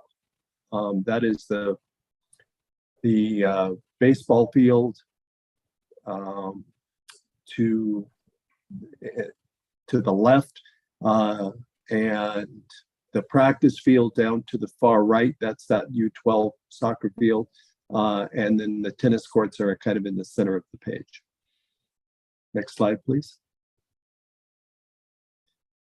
This is the new competition lighting at the pool. You can see the standards there. So we're getting not only competition lighting, but this summer the pools will be replastered as well. Next slide, please. And this is Mills, where all of the retaining is taking place. That retaining in the foreground and trailing off to the right there is where the lower tennis courts will be. The baseball field is out beyond the second row of retaining walls there, where you see the sports lighting standard sticking up. To the left, the retaining wall kind of in the left corner is for the upper tennis courts, and then the softball field is off camera to the left. Next slide, please. So this is a little closer, the softball field being on the left side and the retaining walls for the upper tennis courts kind of in the middle ground there. Next slide, please. Project starting construction summer of 22. We've got a busy summer ahead of us. All three of the transite panel encapsulation projects, Aragon, Hillsdale, and Mills, will be starting here in a couple weeks. Burlingame High School Building A, HVAC, that's the building that lacked adequate filtration that we fast-tracked due to COVID. That project will be starting literally as the students walk out of the campus. The contractors will be walking in.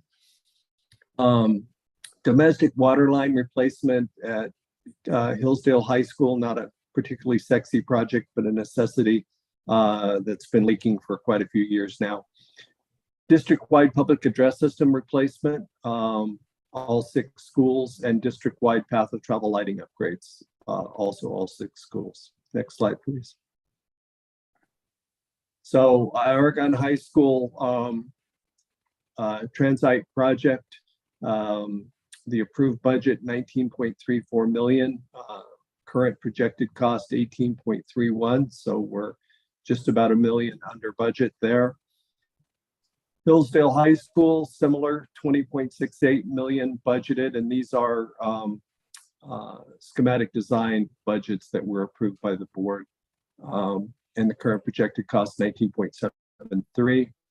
And lastly, Mills, 16.26, currently tracking at 0.02 million. Those projects will run primarily over the 2 summers, summer of 22, and they again start up the summer of 2023. There will be some work done off hours during the early part of the school year, from probably 3:30 till 10 o'clock at night, while daylight allows us to get something accomplished. Next slide, please. So this is a piece of the rendering of what Aragon High School is going to look like with the blow up of the proposed signage there at the right. Note that we're moving away from the Dawn mascot and using the block letter A for Aragon High School. Next slide, please. This is Hillsdale, the new scheme, using the signature blue and red, but you incorporate multiple tones of blue to kind of give a little accent to the otherwise very flat buildings. So for those of you to remember, we're encapsulating the asbestos transite panels on the exterior with cement plaster and on the interior with drywall. We're also adding insulated glass panels at all of the windows. So we're increasing the yard value, improving the acoustics, and creating a safer environment for staff and students. Next slide, please. And this is Mills with kind of the new color scheme that you can see here, with the gold accents and the signature red of Mills High School. Next slide, please. Other current projects, Burlingame HVAC and roof replacement that we discussed, board approved budget 7.1 million, current projected cost 6.6 million. And I should say that all these projects are under contract at this point with contingencies. So these are pretty reliable costs. And it's on schedule to be operational at the end of summer. The domestic water line, we're tracking almost within $1,000 of the projected budget at $600,000. Next slide, please. District-wide path of travel lighting. We were under budget, but we came back and we added a bunch more light fixtures to staff requests. So we're tracking just under the $3 million budget, and we're on schedule to be complete at the end of summer. The district-wide PA replacement, this is one that grew from the initial Major L project. It was, I think, a $2.4 million project initially, and then we chose a PA system that has LED lighting in the speakers that allows you to do silent signaling if there's lockdowns or other things, which required electrical, which increased our cost. But board approved a schematic estimate of 3.3 million, and we're tracking true to that estimate. Also on target to be operational by the end of summer. Next slide, please. Projects in design. A new lighted baseball / flex field at Aragon High School. We have our first programming meeting on Monday for that project. Aragon High School swimming pool competition lighting and replaster, similar to what's going on at Mills and Cap right now. Burlingame Gymnasiums Complex. This is an exciting project, replacing the undersized and outdated gyms with a new 2-story gymnasium complex. And we'll be coming to you either May 19th or June 9th with the schematic design for that building. Hillsdale High School, pool, plaster, and competition lighting. A small project at Hillsdale High School cafeteria, but an important one, acoustical upgrades and some audio-visual improvements. We're just starting programming for that work right now. San Mateo High School, similarly, the new gym there will be coming to you for schematic design approval either on the 19th or June 9th. We're getting real close on that one. A boiler chiller replacement at San Mateo High School. We're well into schematic design on that, as are we on the district-wide fire alarm replacement. Next slide, please. So the lighted baseball field, Carducci is our landscape architect, as has been for a number of years. Budget is 4.6 million, and we're looking at June to December 2023. The swimming pool, again, Carducci, budget 1.2, June to September of 23. Next slide, please. The gymnasium complex is QKA. We're at schematic design. The approved budget is 30 million. I think we're going to push that pretty hard. We're scheduling to start construction June of 23, go the full year around, and then finish right at the end of winter break 24 for January 2025 opening. Next slide, please. Swimming pool, again, a summer project. The acoustical improvements and audiovisual improvements at Hillsdale, summer of 23. Next slide, please. The small gym at San Mateo is on the same schedule as the Burlingame gyms. Budget a little less because it's a single gym, $20 million. The competition lighting, the San Mateo doesn't need replastering, so it's just the lighting portion. So the budget is 800,000 as opposed to the 1.2 at the other two sites. Boiler chiller replacement at San Mateo, the budget is 6 million. Schedule I've got listed as TBD, and that's because of procurement issues with chillers and boilers. We're hearing stories of as long as 10 months to get chillers and boilers. We don't want to start that project until we've got the equipment in hand, because we don't want to take down HVAC systems. So it's currently scheduled for summer of 23, but if the procurement doesn't improve, that may have to push to 24. Next slide, please. And then the district-wide fire alarm project, we're starting schematic design at this point. We've had our first couple meetings. The plan is to do summer of 2023, and that is across all 6 comprehensive campuses, and the budget is 13.8 million. Next slide, please. So the financial summary, I have under budgets in green, over budgets in red. Thankfully, there's not a lot of red. And these are to the, going back to the Measure L budgets that were approved December 17th of 2020 and don't reflect the schematic designs. From the basic project list, we're 26.3 million under budget aggregate.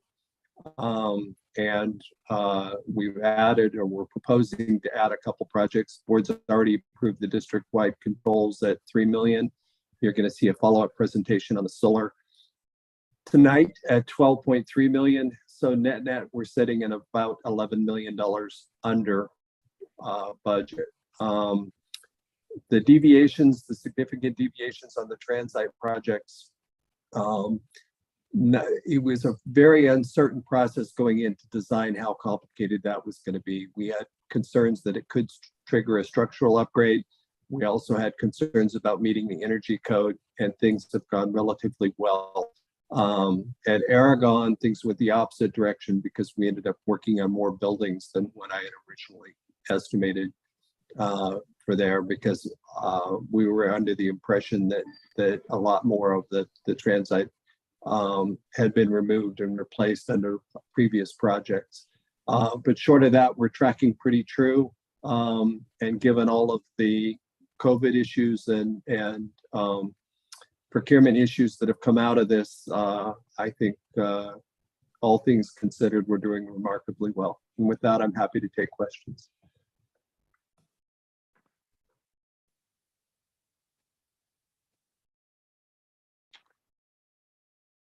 So does the board have any questions?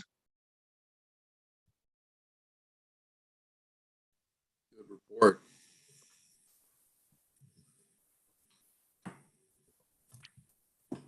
I like savings. I think everybody does. Hey, that's one thing I guess we can agree on, but we all like cost savings. And we all like good news, good financial news. Exactly.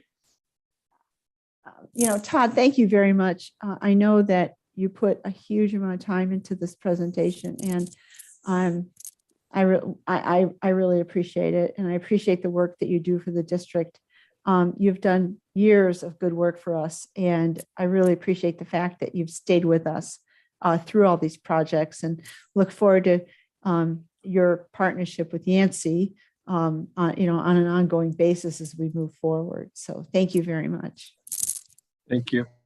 I also want to say that in my observance of being on the COC for the past almost year, I guess, people are super knowledgeable and they work really hard to provide the district such great information and evaluation.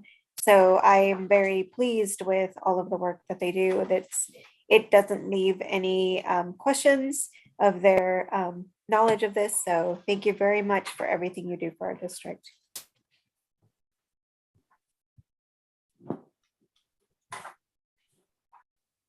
Well, thank you, Todd. Yes, sir. It was a very good overview. I had not been tracking it as closely as we'd had so many other issues before us, but this was a great way to kind of catch up on where everything was. I was up at Mills, I think about a week ago or 10 days ago, and looking at the athletic project. So it was timely to get caught up on a number of these things. So I think we can move on to construction, which is a close relative, of course, on the solar voltaic feasibility update. Thank you very much. I'm going to have Mr. Hawkins discuss this. To me, this is a super exciting project here that we can now help improve the world in myriad ways by being a little greener and using a little bit less fossil fuels. So with that, I'm going to turn it over to you, Mr. Hawkins. All right, thank you. Real quick, just on the last item, I want to say thank you to Todd and the Greystone team, especially Michael Estrada, and as well as our facilities team, Jose, Linda, Jim, and Brad. They're doing a great job. So on to the next item. The board approved earlier this year us moving forward the next steps of the potential expansion of our solar PV capabilities district-wide. We've done 2 major installations over the last 12 years, and we have some opportunities to do some more as we move forward. So I will turn it over to Todd and the folks over at Sage NV5 to walk us through some of the options. I think, Ryan, it's your show.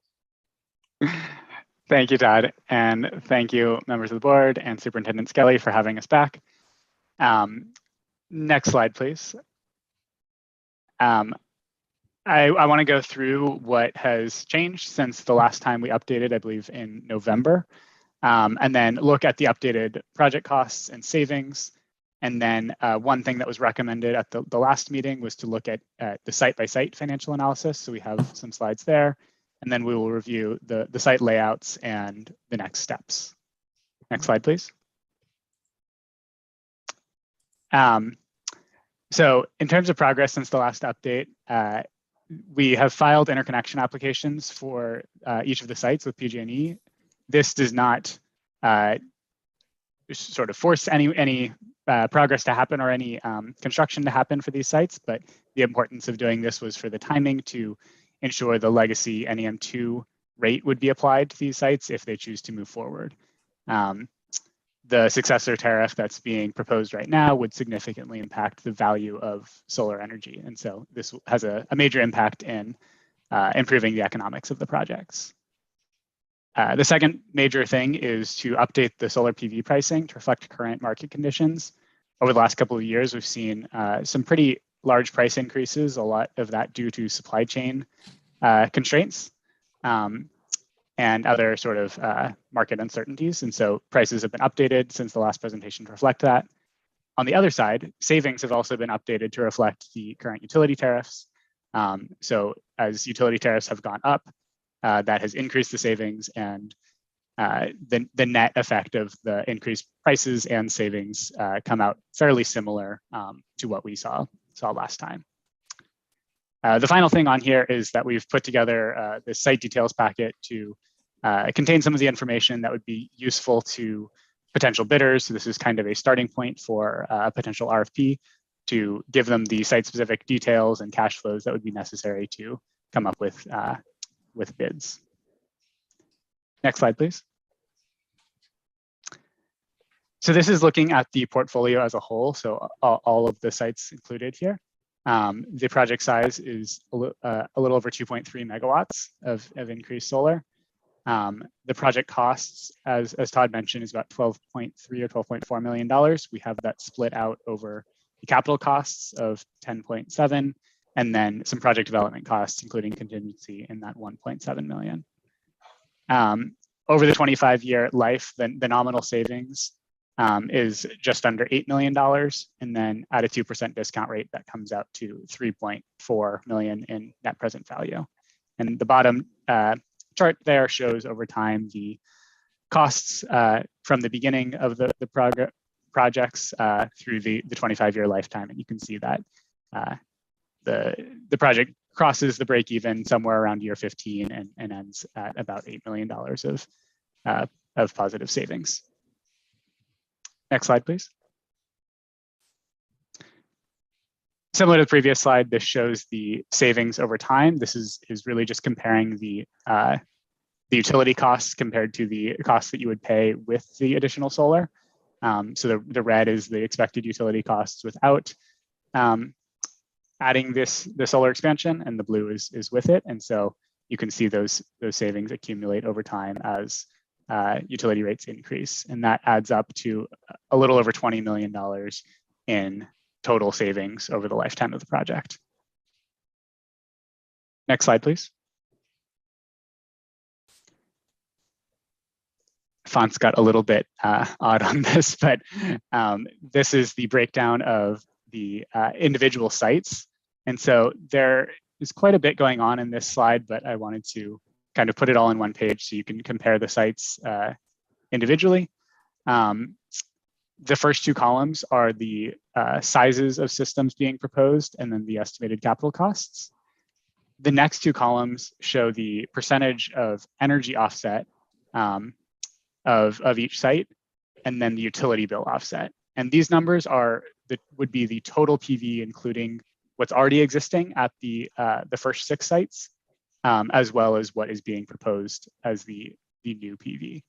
And so you can see generally they are sort of aiming for around a 90% energy offset target, and the utility bill offset is a little bit lower than that. The next column is the lifetime nominal savings. You can see how that $8 million breaks down over each individual site. And then the final column is the same thing, but discounted to a net present value. I'll highlight here, you can see there is the one negative site at the district office that is just below break even on a net present value basis. That has to do with that being a little bit of a smaller site, and the tariff that it's on is not quite as favorable. One reason that it might be worth still moving forward with this project at this site is that having PV at that site allows you to potentially have a battery and microgrid, which I know is something that the district has been interested in.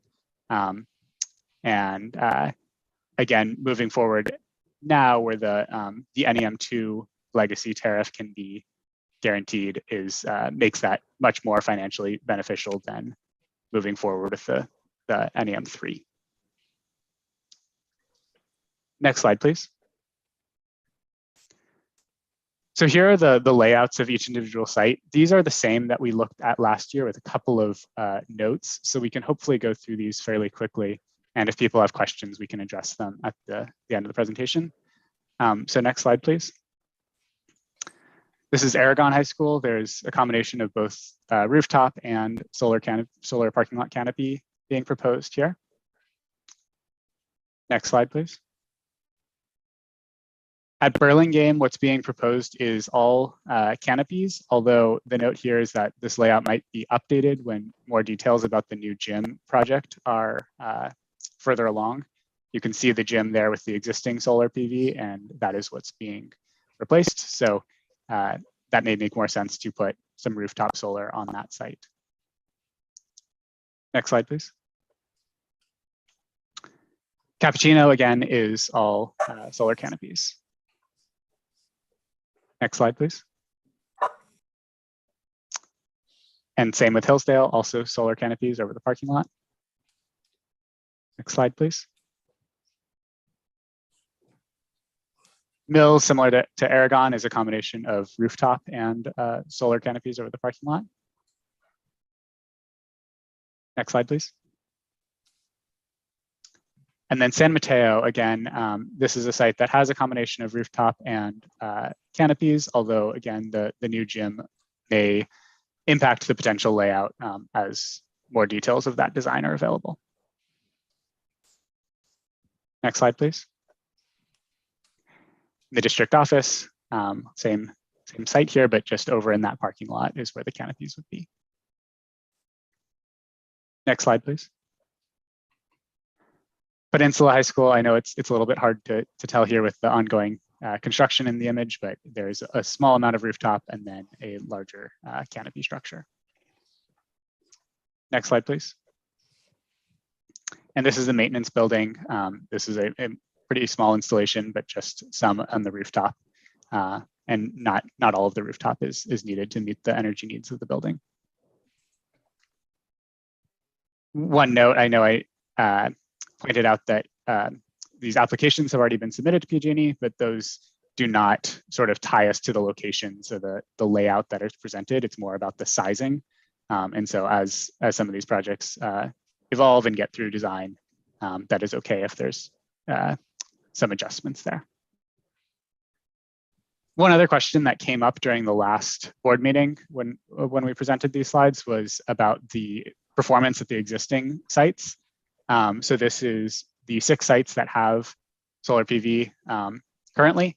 One note here, I apologize, but I noticed right before this meeting that Cappuccino and Mills on this slide are swapped. So Mills is actually the system with 660 kilowatts that is overperforming, and Cappuccino is the 485 kilowatt system.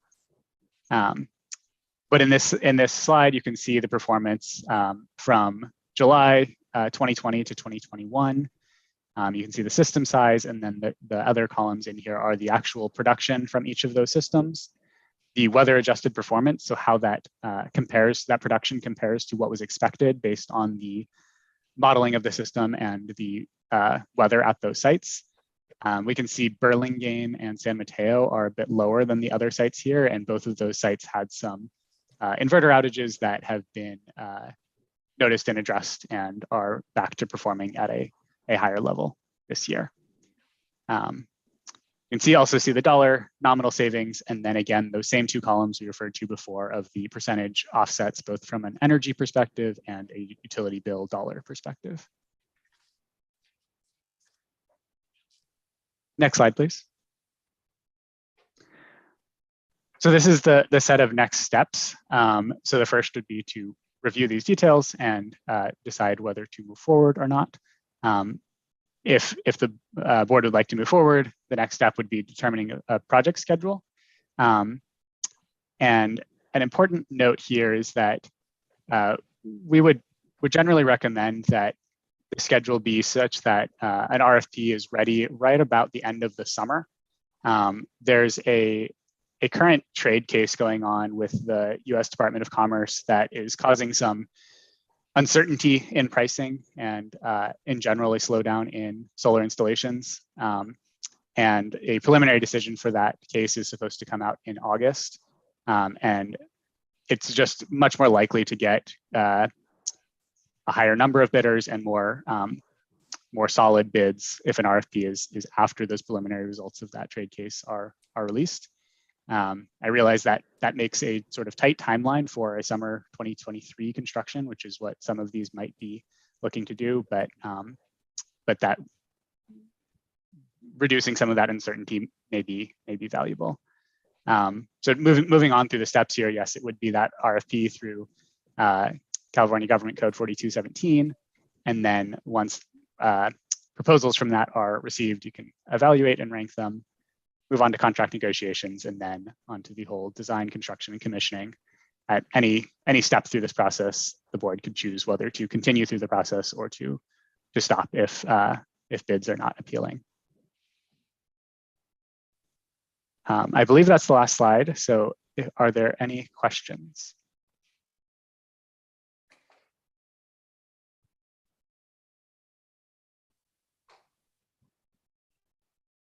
I have a comment, President Hanley.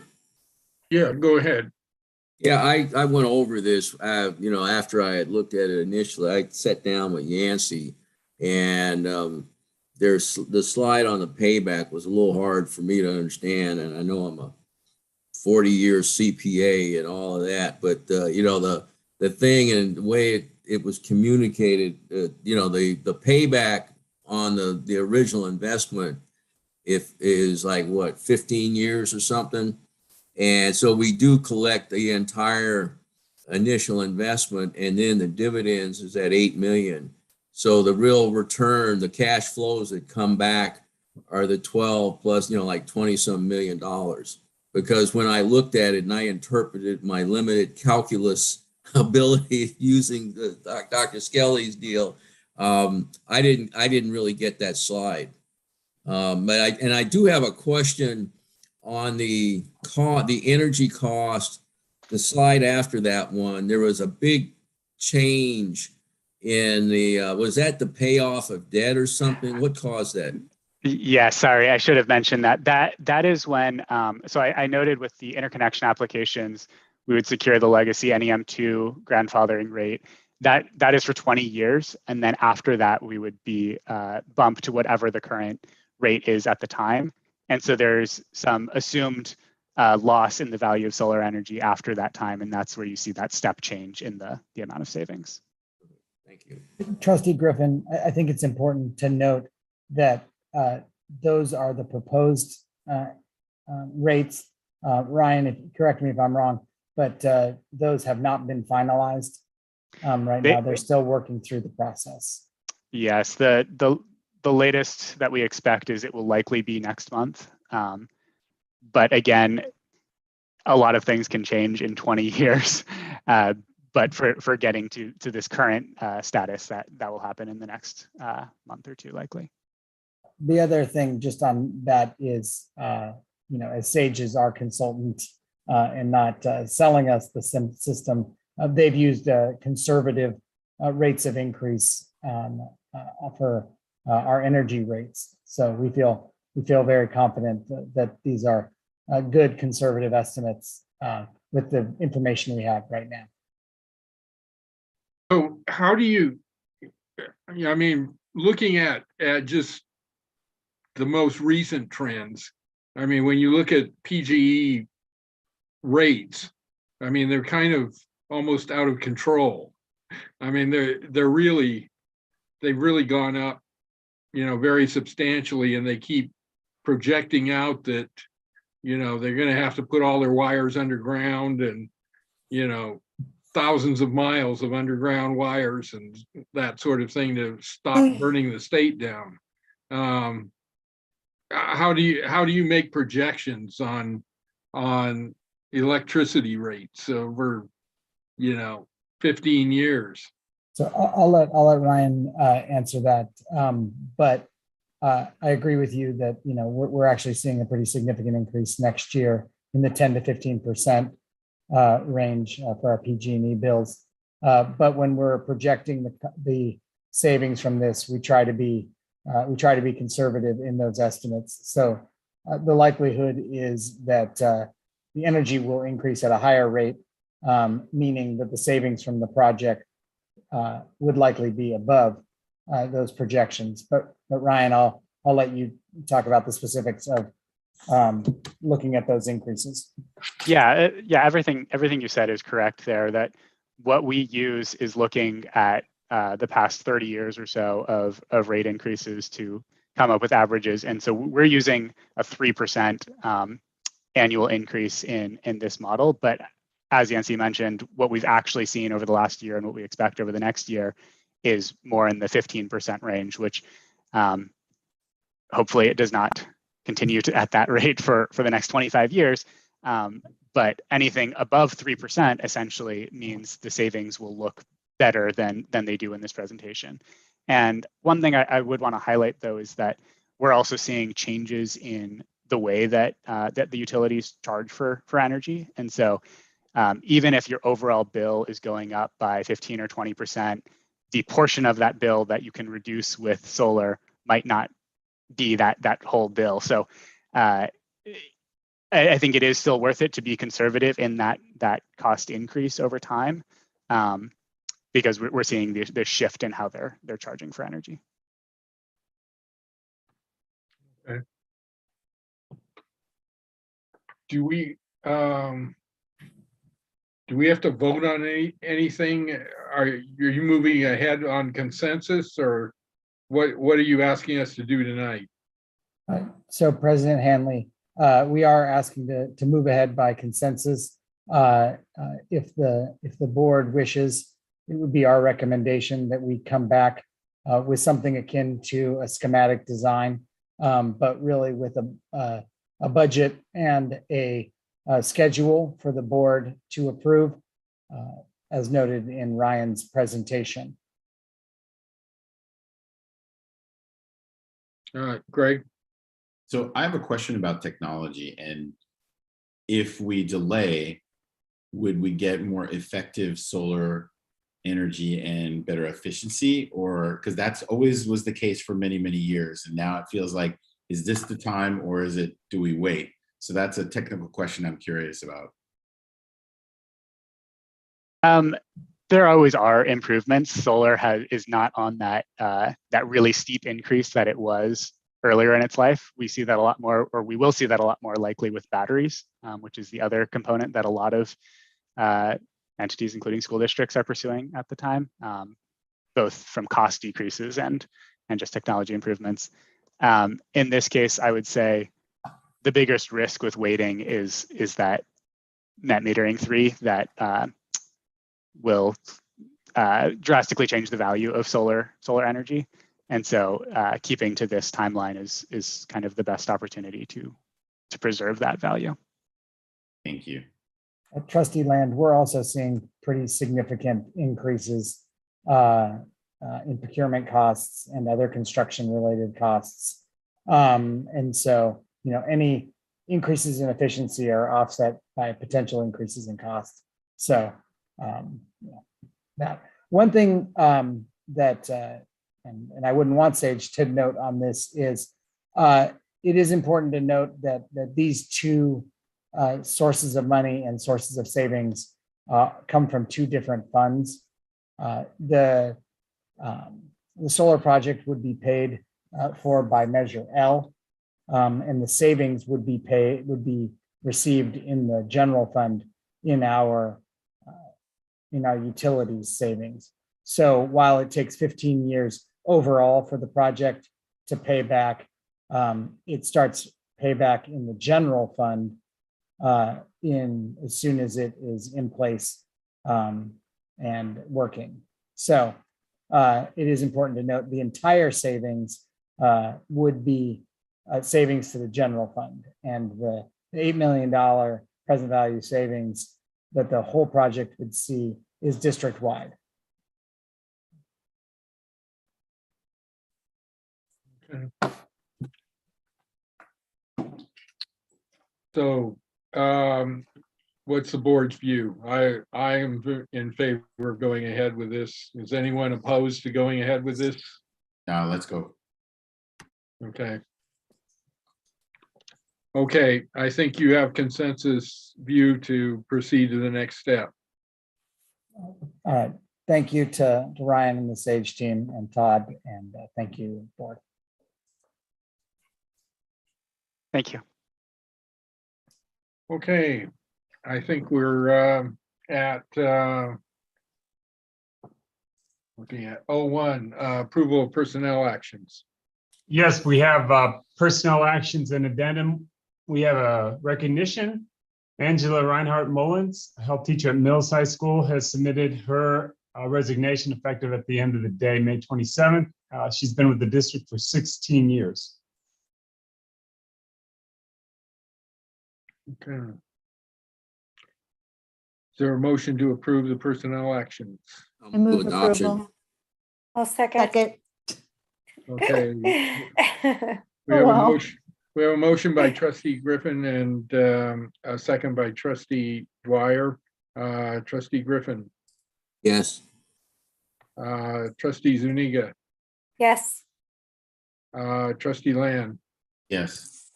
Trustee Dwyer, Yes. and I vote yes also. So that's approved 5-0. Approve the revised 22-23 miscellaneous salary schedule. Yeah, we continue to have a challenge with substitutes and getting enough for when teachers are not are absent. That's kind of increased the last month or so. One thing that we think might be helpful is to pair ourselves with the other Union High School district in the county. We're a little bit behind them. This change in rate would it wouldn't make us the top, but it would make us even with Sequoia Union High School district. So we're hoping that this will be, we recommend approval of these changes to the miscellaneous salary schedule. I move approval. Second. Okay, we have a motion from Trustee Dwyer, second from Trustee Land. Trustee Griffin, Yes. Trustee Zuniga, Yes. Trustee Land, Yes. Trustee Dwyer, Yes. and I vote yes also. So that's approved 5-0. 03, review, discuss, and approve the job description for a new position of English learner and academic support program assistant. Yeah, so this has been in the works for a while. It was one of the DLAC's recommendations this year. It's for an assistant for Samia, our English learner and academic support program manager. And this will be an assistant that will work with her at the district office for all the programs at the schools and the bridge program. I make a motion to approve. I'll second. Okay, motion by Trustee Land, second by Trustee Dwyer. Trustee Griffin, Yes. trustee Zuniga, Yes. trustee Land, Yes. trustee Dwyer, Yes. and I vote yes also. So 5-0. Learning schedule presentation and adoption. And then instructional services. All right, good evening. There is a short presentation with this. If you want to pull that up. All right, thank you. So good evening. Just short presentation on the recommended learning schedule for 2022-2023 school year. As you remember, during the virtual learning year last year, we switched to a district-wide schedule. This year, we continued with a common schedule across the district to provide that consistency as we transition back to in-person learning. Here again to propose a district-wide schedule with a few modifications that is based on the work of a committee that worked through the year. Go to the next slide. The committee met 6 times over the course of the year. They set the values for our instructional schedule. They created some survey questions that we sent out to students, staff, and families. They looked at that data and then reviewed different models and recommended changes to those models. And you can see the members here. This is not the most exciting work, so I do really appreciate the members who participated through the year. We had members from special ed, we had a student, and then members from transportation and food services that were part of the committee. Next slide. So one of the reasons we're going with the district-wide schedule is students from different schools are able to enroll in dual enrollment and concurrent enrollment classes. You'll see in my board update this week that we really have quite a few students, increased amount of students that are enrolling in these classes. District-wide schedule supports that. Students are also able to take classes that they may not have available at their home schools. So AP Physics and multivariable calculus are some of the classes that we offer at one school, and then students are able to access that if they're not at that school because there's a consistent schedule. It's also provided us collaboration time across the district, so teachers of singleton elective classes can work together. And we know with declining enrollment, this supports flexibility across the district. Next slide. So few things around the proposed model. It's very similar to what we've had this year with a few tweaks. So we'll continue with 4 days of block. We did have this as a question on the survey, and most people saw it as favorable to have 4 days of block. However, we're switching it to be our odd days on Tuesdays, or I'm sorry, it's in aggregate here, but it should say even day on Tuesday and Thursday and odd day on Wednesday and Friday. So we're flipping those around so that students are out a little earlier on Fridays. And then we'll have 1 day of all periods. That's usually on a Monday. We moved to have a consistent passing period of 7 minutes. So in the previous schedule this year, we had 5 minutes on Mondays and 10 minutes on the block days. And teachers and staff are finding students were confused, with the different passing periods. The proposed schedule exceeds the instructional minutes that we've seen this year. So it has more minutes this year than it did last time. We also increased flex and our weekly staff collaboration. And then based on the recommendation of the committee, we decreased the number of special schedules. We'll go to the next slide. So this is what the schedule will look like this year. So odd period block is on Tuesdays and Thursdays, and then even blocks are on Wednesdays and Fridays. So you'll see on Fridays, students get out a little earlier, and that's one of the big changes here. Beyond that, generally it stayed pretty similar to what we had this year. And there are plenty of addendum slides that I'm not going to go through that show you kind of the survey results. There's also attached Excel sheet that shows you kind of the calculated minutes and then how the days flow through the year. So we can take the presentation down. I'll take any questions.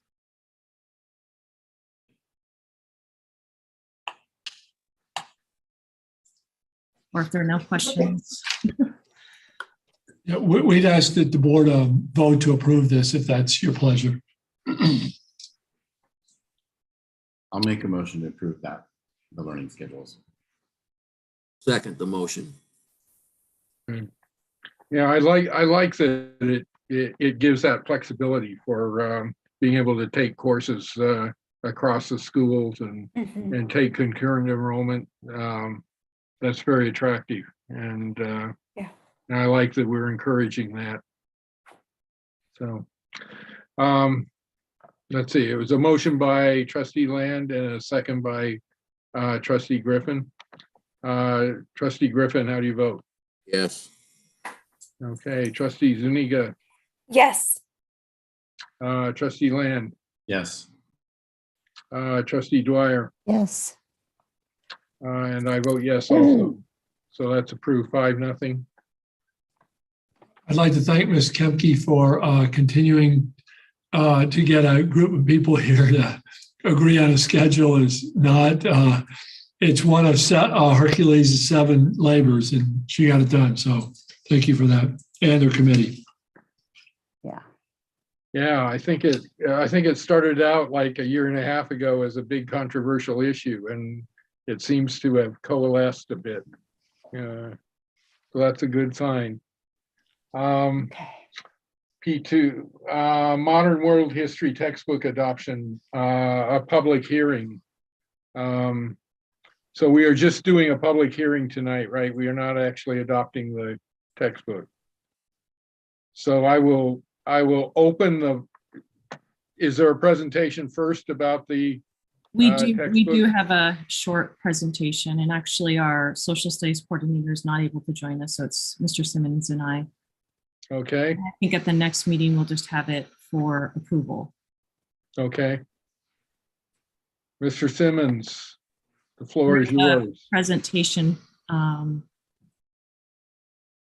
All right, so we do want to acknowledge Mr. Michael Zozo. He was not able to join us this evening because of family need. But I do want to publicly acknowledge his great work he's done over the last 4 years, as well as a good 2.5 years that the work that we're presenting to you tonight took. So it's part of an important process to identify a new textbook for the 10th grade Modern World History course. So Mr. Simmons and I kind of split up what he was to present tonight. So we'll do our best to do well by him. Go to the next slide.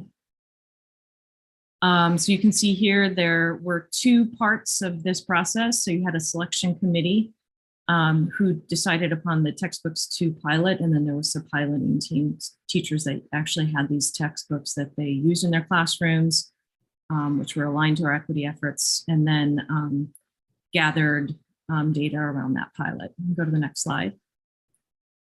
So there were 2 guiding documents to the work. One of them was the course of study that you adopted here last January. That was aligned to the new social studies framework. And it also provided a more diverse look at history than we had done in the past. And then we also used board policy as it aligns to instructional materials approval. Go to the next slide. So as I said, this was quite a long process that they went through, starting with creating a textbook evaluation rubric. And it's actually designed by colleges that really infused a multicultural look at history to ensure that we're adopting a course of study as our students and our communities ask, one that gives multiple perspectives on world history. So they adopted an evaluation rubric to align with that they use then to look at all the different materials that are out there. That selection committee had representatives from across the schools. They looked at the text and then selected the pilot materials. In the fall, they created a rubric, and then they used that to begin the piloting process. Go to the next slide. From there, they administered student surveys, and for each of the textbooks that they piloted, Mr. Simmons would go through some of the things. It's also attached to this board item on what students said about the textbook that we're proposing tonight. And then from that, the team used the rubric as well as the student surveys to select the preferred textbook. They made that recommendation to Social Studies Council and Principals Council. The councils all approved this spring, and then we held the public review and commenting period. So materials were available for our public to take a look at in February 2022. Now I'm going to hand it over to Mr. Simmons to take it on. Next slide, please. Good evening, board members, Superintendent Skelly and Cabinet. So yeah, the book that's being recommended is called World History Voyages of Exploration. It's a partnership between this company, Cengage, and National Geographic. Next slide, please.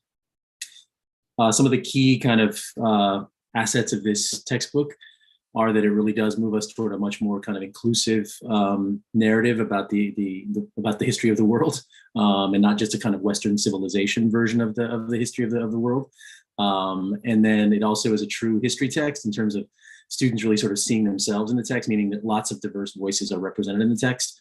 Offers a lot of primary and secondary sources. It's got a lot of great contemporary material. One of the critiques of the previous materials, just because they'd gotten really long in the tooth, was that there was large periods of the last 20 years that were not really reflected at all in the text.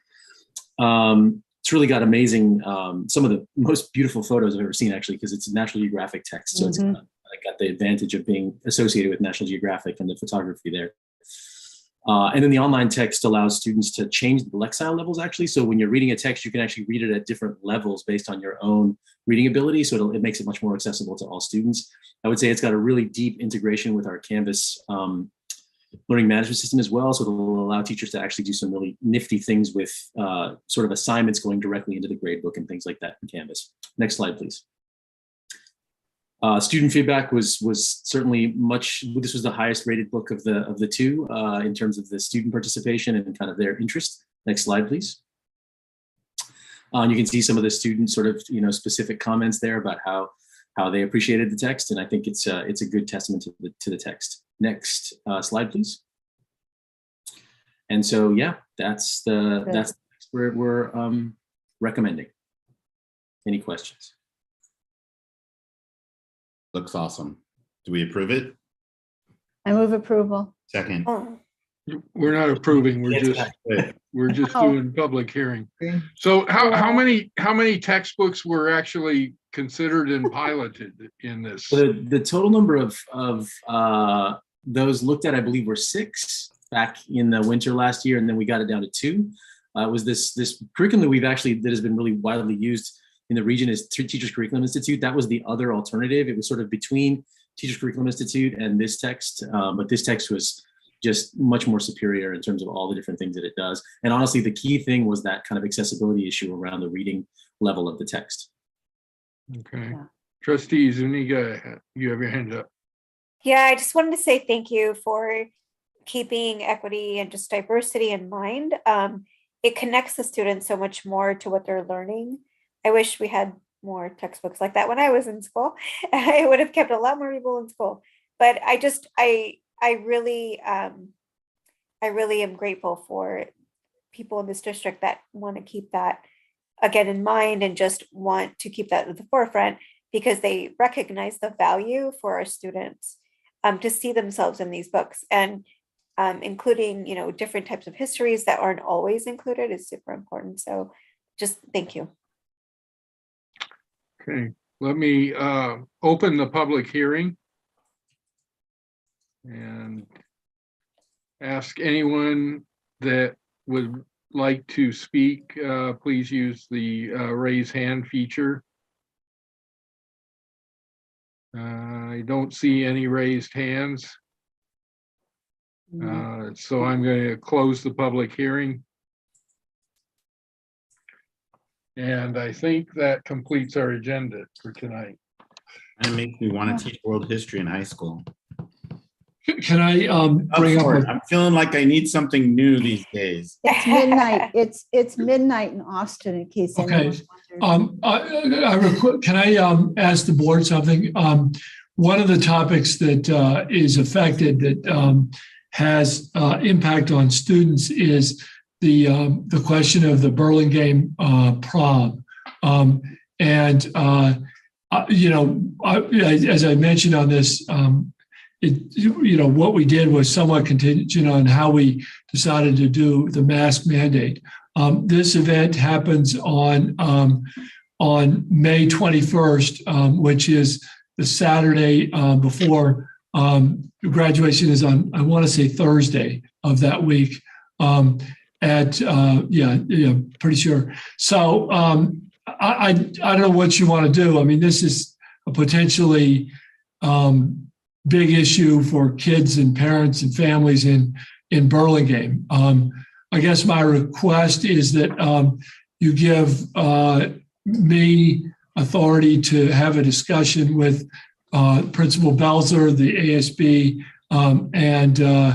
and maybe the PTO leadership, and come up with some recommendations on that. I think we certainly want to test students before they go, but frankly, I'm just, with so little left, and I've seen seniors behave in ways that they wouldn't if they had more time left in the year. I'd like to talk to the students and work on some sort of a process or a step, going forward, and then implement something there with your permission.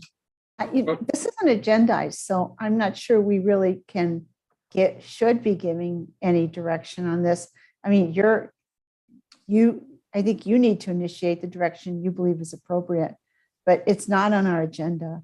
I'm gonna disagree, because it was on the agenda, because we talked about 2 proms and we mentioned it in the first agenda item with masks. But the only thing I can say is, okay. And no, but I mean, if you're gonna follow suit, all of the consecutive proms have had masks mandatory. So, if you're gonna deviate from that, you need to fit, It's not equal. I mean, the administration has been making the decisions about proms. Yeah. So, but as far as I'm concerned, the administration can deal with this. I mean, it's the administration's, it's an off-campus, out of district, non-compulsory advance. It's a school function. It is a school function. It's still a school function. Decided in any other prompts, and it's not agendized, so be careful. Yeah. But they've been dealing with proms. Right. Fair enough.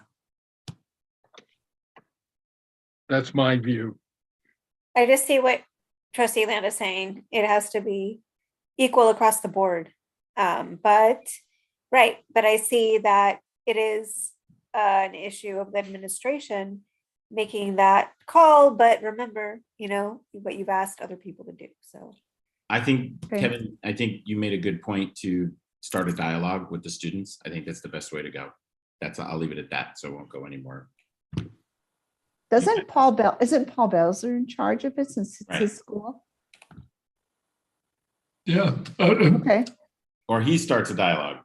Right. There you go. Doesn't have to be Kevin. It should be Paul. Okay. Fine. Okay, we're adjourned. Good night from Austin, Texas. Good night.